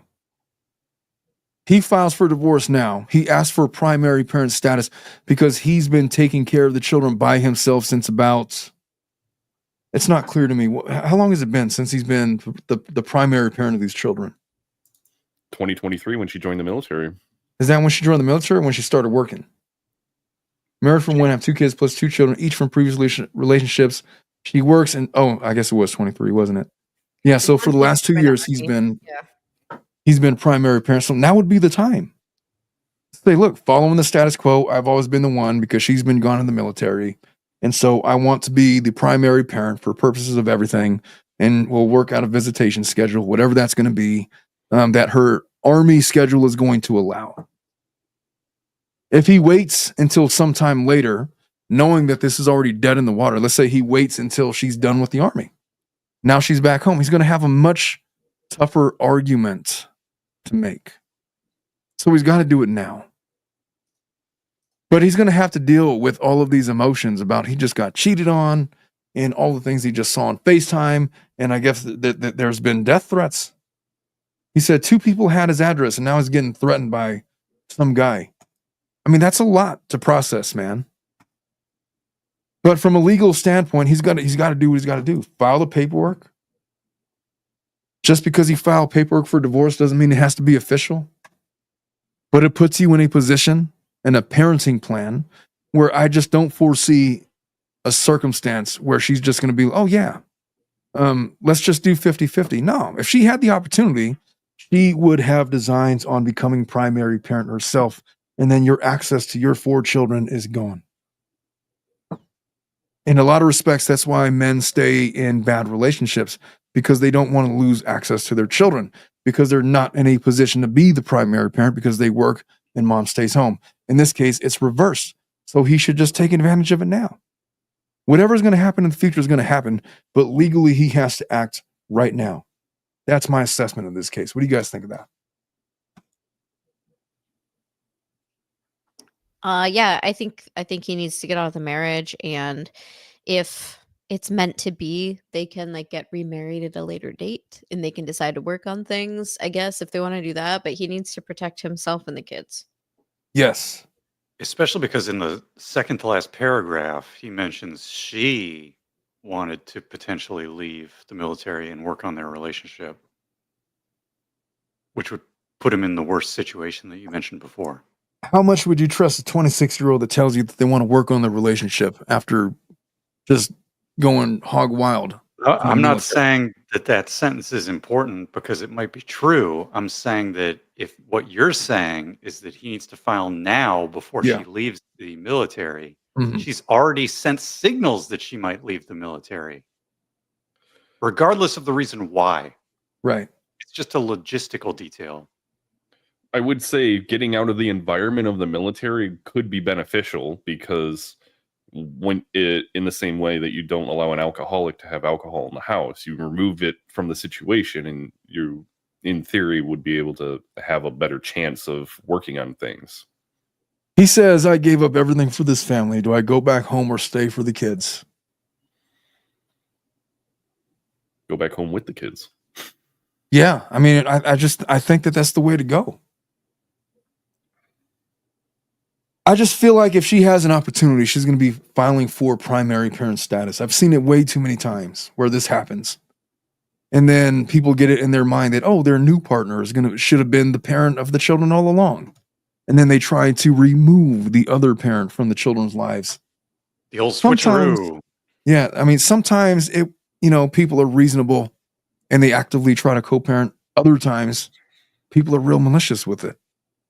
And they just try to erase the biological parent in favor of the new thing, the new bright, shiny object. And then it just becomes detrimental for the children and everybody involved. And so, I don't know, just strategically, it sucks to have to think of that way. I really see, I see all the other stuff, but just strategically, he has to position himself in a way that ensures that the children remain in his life if that's what he desires to do. And it sounds like that. It feels like that's what he wants, but I don't know. He's also probably got a lot of things going through his mind. Who knows? But that's my answer to this guy. I want to know what kind of van he has. What kind of van would you prefer? What kind of van do you have? A Sienna. I have a Winnebago Solus 59PX. Damn. No, you're going all Winnebago. All right, let us move on to a different case. I got two more because of time constraints. Do you guys want to do one about custody or do you want to do one about something else? Something else. Yeah, me too. We already did a custody one inadvertently. So let's do this one. This couple has questions.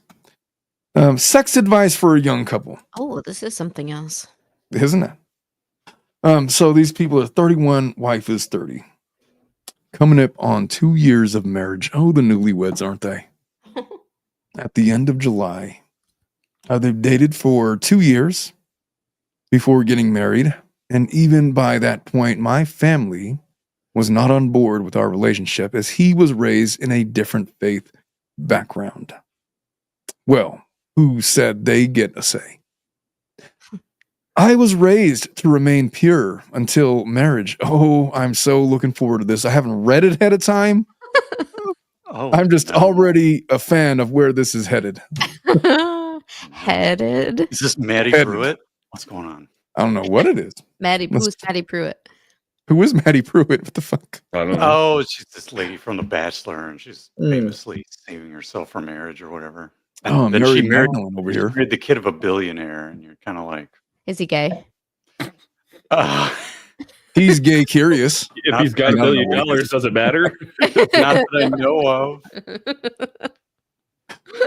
Oh, Jesus Christ. All right. So she's pure. Where did I leave off? I was raised to remain pure. I didn't have intercourse until about a year before we got married. Oh, that's not very pure, young lady. I'm saying, so you already failed the mission at that point. So. Oh, no. All these good intentions, but the will, how's it go? The spirit is willing, but the body is weak. So my husband was my first and only. I was pretty comfortable with other sexual moves because that's all I had in my arsenal up to that point. But once we started having intercourse, it's like I lost all the other parts of sex because I saw them as placeholder for the real thing. Now that we were doing I it, don't even understand this sentence. So I feel like what they're talking about is like dry humping.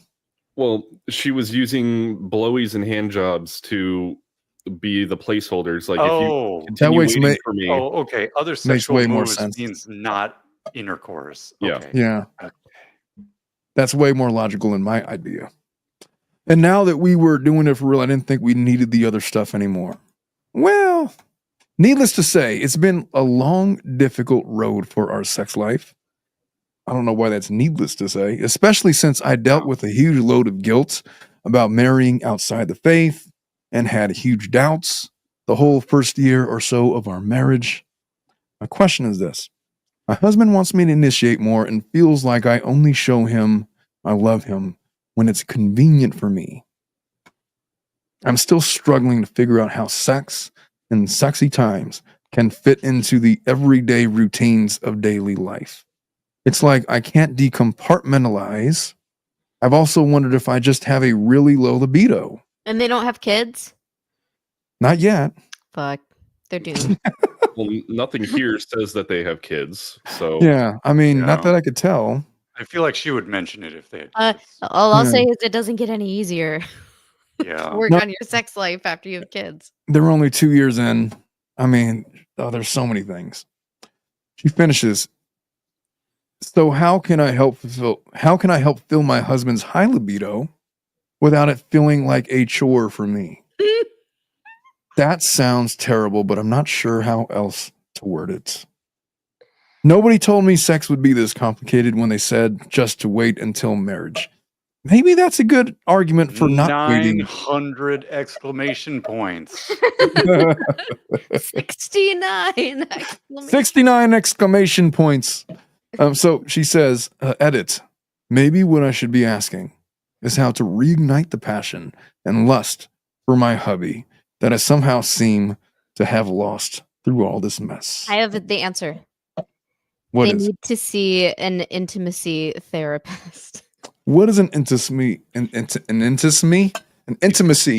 therapist going to do for them?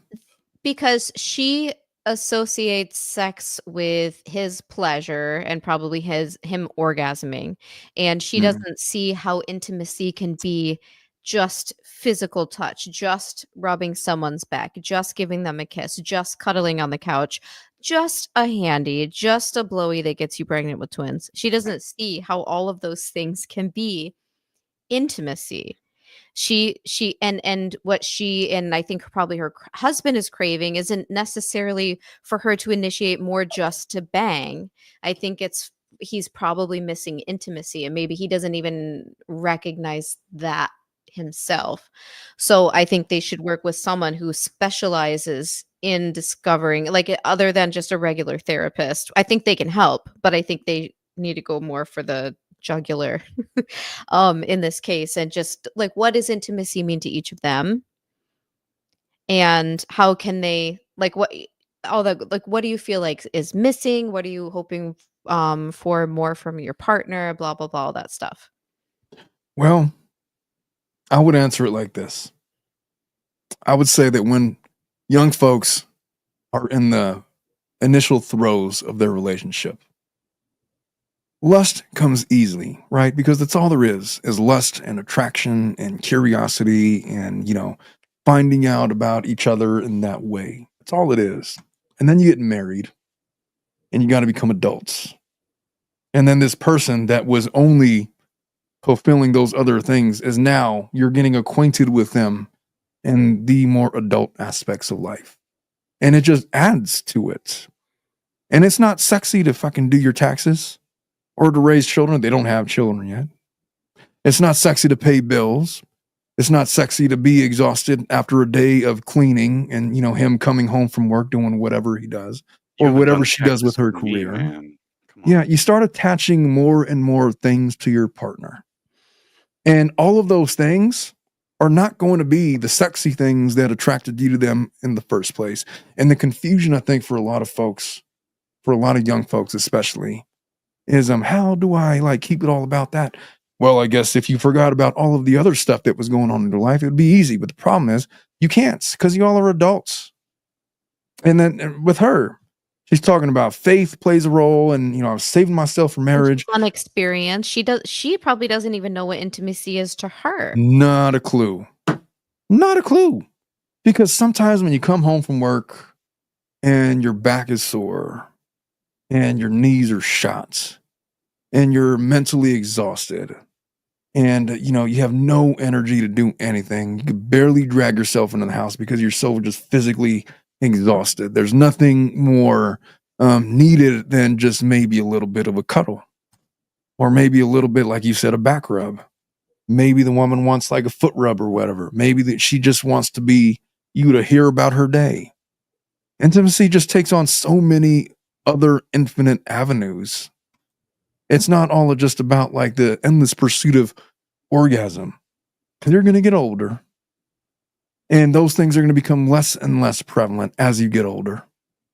And you're going to have to figure out ways to stay connected to your partner that don't involve when she used to be like this 22-year-old hot little thing.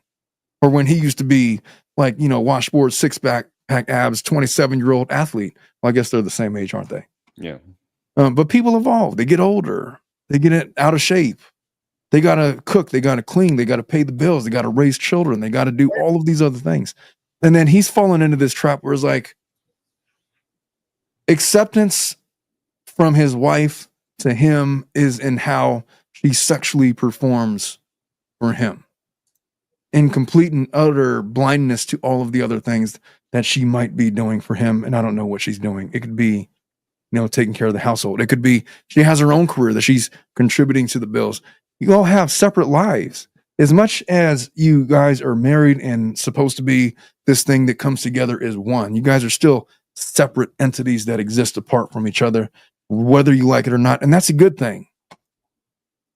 And the trap of marriage is letting all of the distractions of life. Like, I don't know if you guys have any experience working with clay, but you work with clay and you work with it, and it's like this thing. Is that "Oh My Love"? Yeah, is this Ghost? Or Exactly. What are we doing? Melody? Is that what it's called? No, sing that again. No, I'm good. All right. I have no idea. Not the Isley I'm brothers. a terrible singer. I know. I totally know that. It's look, man. It's the Ghost. Exactly. What's that song? The something brothers, not the Isley brothers. Wayne's brothers. It's not the Wayne's Righteous Brothers. Righteous Brothers. The Wayans brothers. No, the Righteous. Exactly. Look, okay, that clay, it starts as like all this molded thing. It's like this sexy thing. But have you ever seen clay when you just keep on adding like slop to it, man? It gets like this mess of fucking mud, man. You got to dig through the mud to get to the good parts and mold it to where like it's like this thing that's like sexy again. It's hard in a marriage to do that because you keep on throwing all of these piles of hit clay onto this beautiful thing that you were attracted to at the beginning. You forgot what it used to look like. You're saying this lady's clay is too moist? It's a little too moist. I think or you're a little too dry. I think you're reading a lot into this. Well, maybe I am. Maybe I am. I'm just saying that, look, you can't get into this trap where you have to be like this sexual porn star. Because what Schnitzel was saying was like intimacy takes on a lot of different... Wait, did you say porn star? Oh, no. I mean, no. We never... You're reading too much into it. She is merely saying that she thinks his libido is higher than hers, which I am not surprised since she had this, upraising where she was like told to wait to marriage. So they didn't figure out whether they have libidos that match or not before they got married. Yeah, and that was a whole argument against this. That's all I can read out of this. But it said that they were having sex a year before they got married, so they obviously were at least having sex before marriage. They did some research ahead of time, a little bit, right? Like at least a year's worth. But where I was going with that before I got sidetracked with my clay analogy, which may or may not have been analogous, was that he was falling into this trap where like, oh, I want it all the time, but she never wanted it all.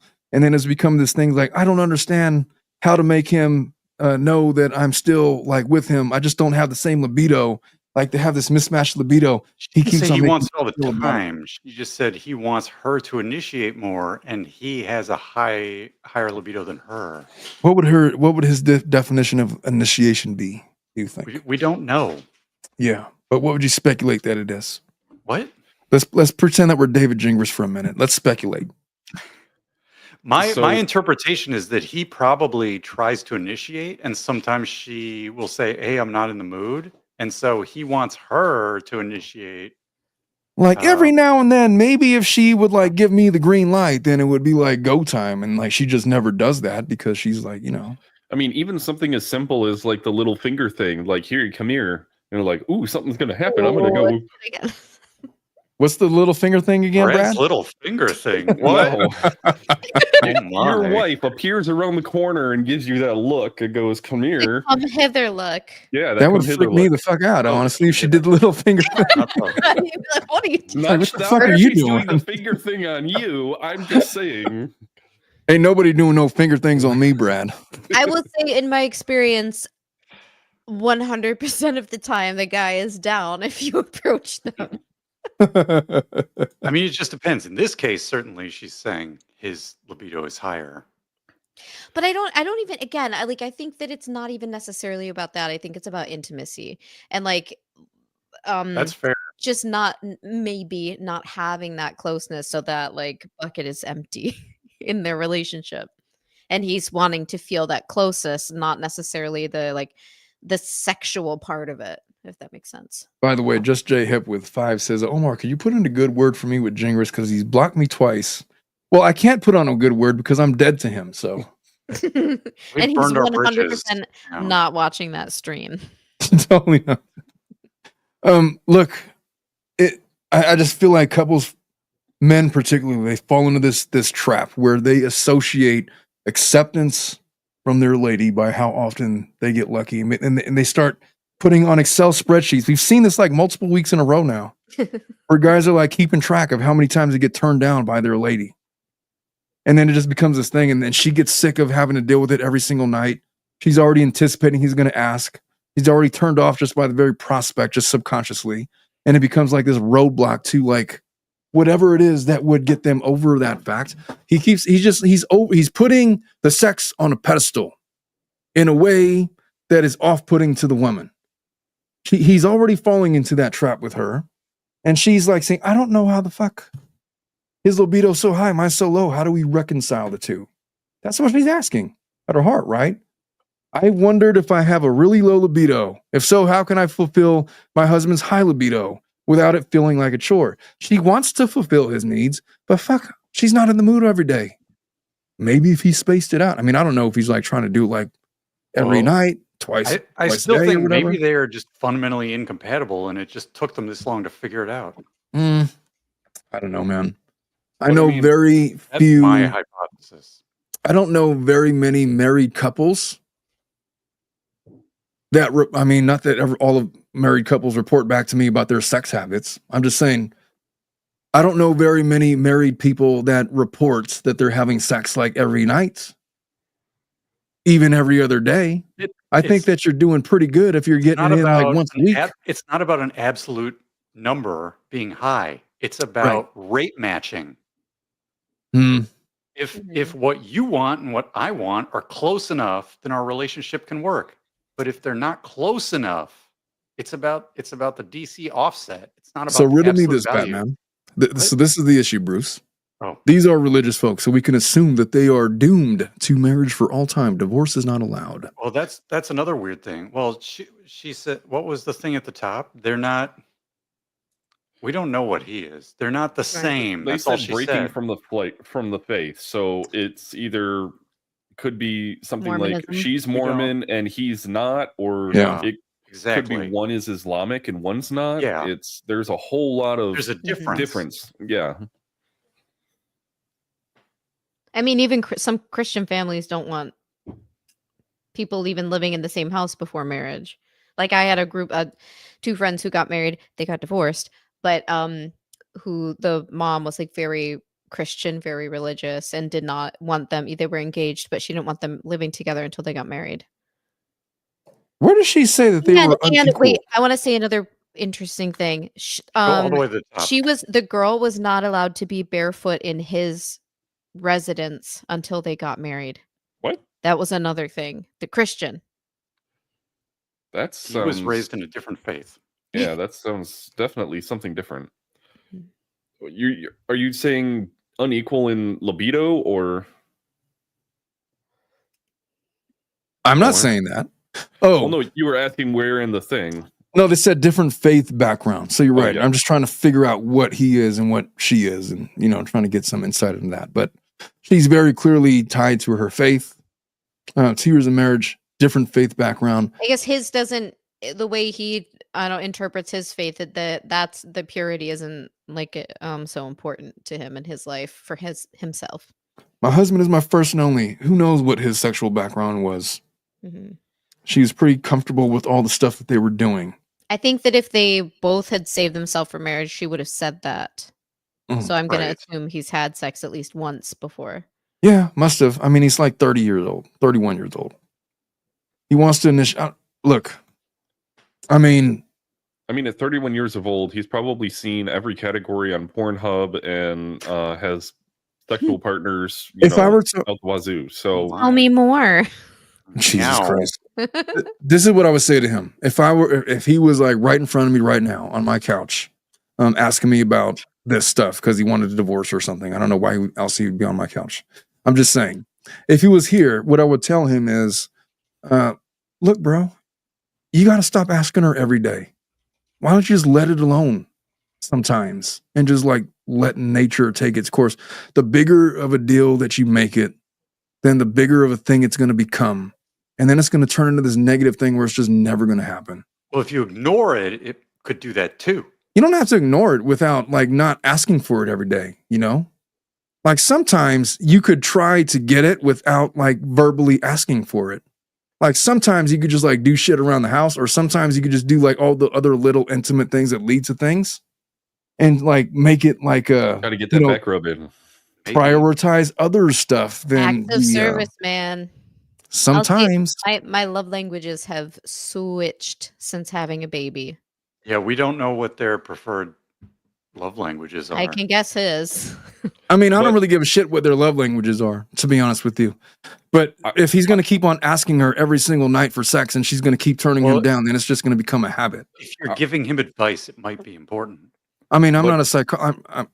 I mean, he's on your couch. You're checking the moistness of his clay. I mean, come on. But I will say this.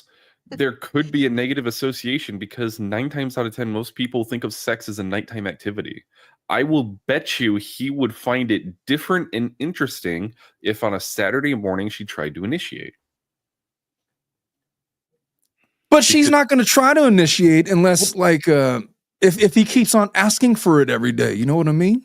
But I'm giving her the advice that she wants. Does he want it if she's feeling forced to ask for it? Yeah, that's the other thing. Because then how good? I mean, imagine that. He's like, a guy with a high libido. He's likely not the one saying, no, I'm not doing it because you're inauthentically proposing me. Her fundamental question here is how to reignite the passion and lust that she seems to have lost. Intimacy therapist. That's my answer. There you go. That's a pretty good one. Cut to I'd the agree question. with the intimacy therapist, but then I would say a practical and relatively easy thing to do would be try Saturday morning sex. Tell me about Saturday morning sex, Brad. Oh my.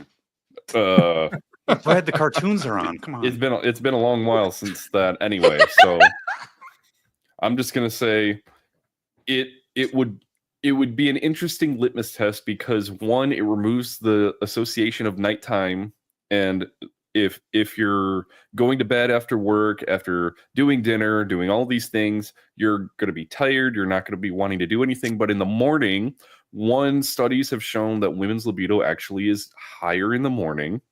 Men generally get morning wood, which would also lead to things. Not 2 a.m. morning, like 6 a.m., 7 a.m. morning. Well, what's wrong with 2 a.m.? That sounds like my worst nightmare. Sex at 6 a.m. I mean, like, go away, let me sleep.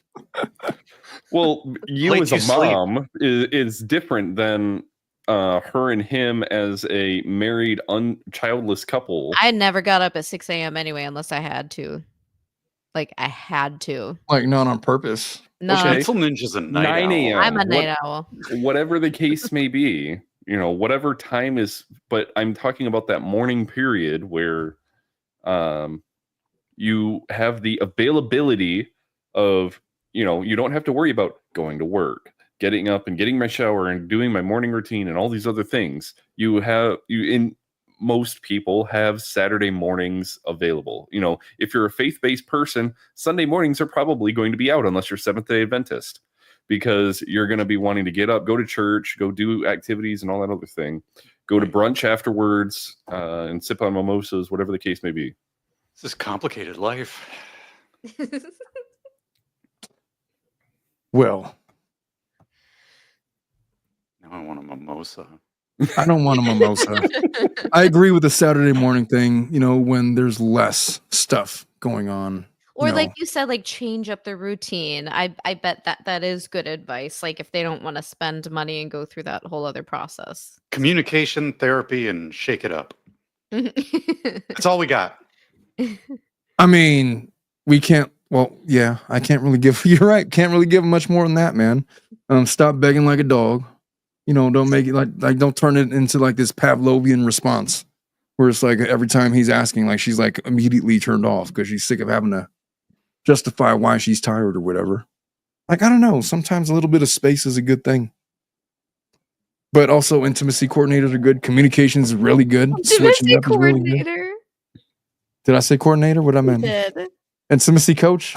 Well, what did you say? Therapist. Intimacy therapist. Intimacy coordinator is so funny. He's like, you're gonna put your hand there. Do you feel comfortable with that? I know. And then they'll tell you things like, you know what? This is what we're gonna do. We're gonna do an exercise. They're gonna think we're suggesting a threesome now. You guys are gonna both stand naked and just look at each other in the eye. 10 minutes. It's just a paid cuck at that point.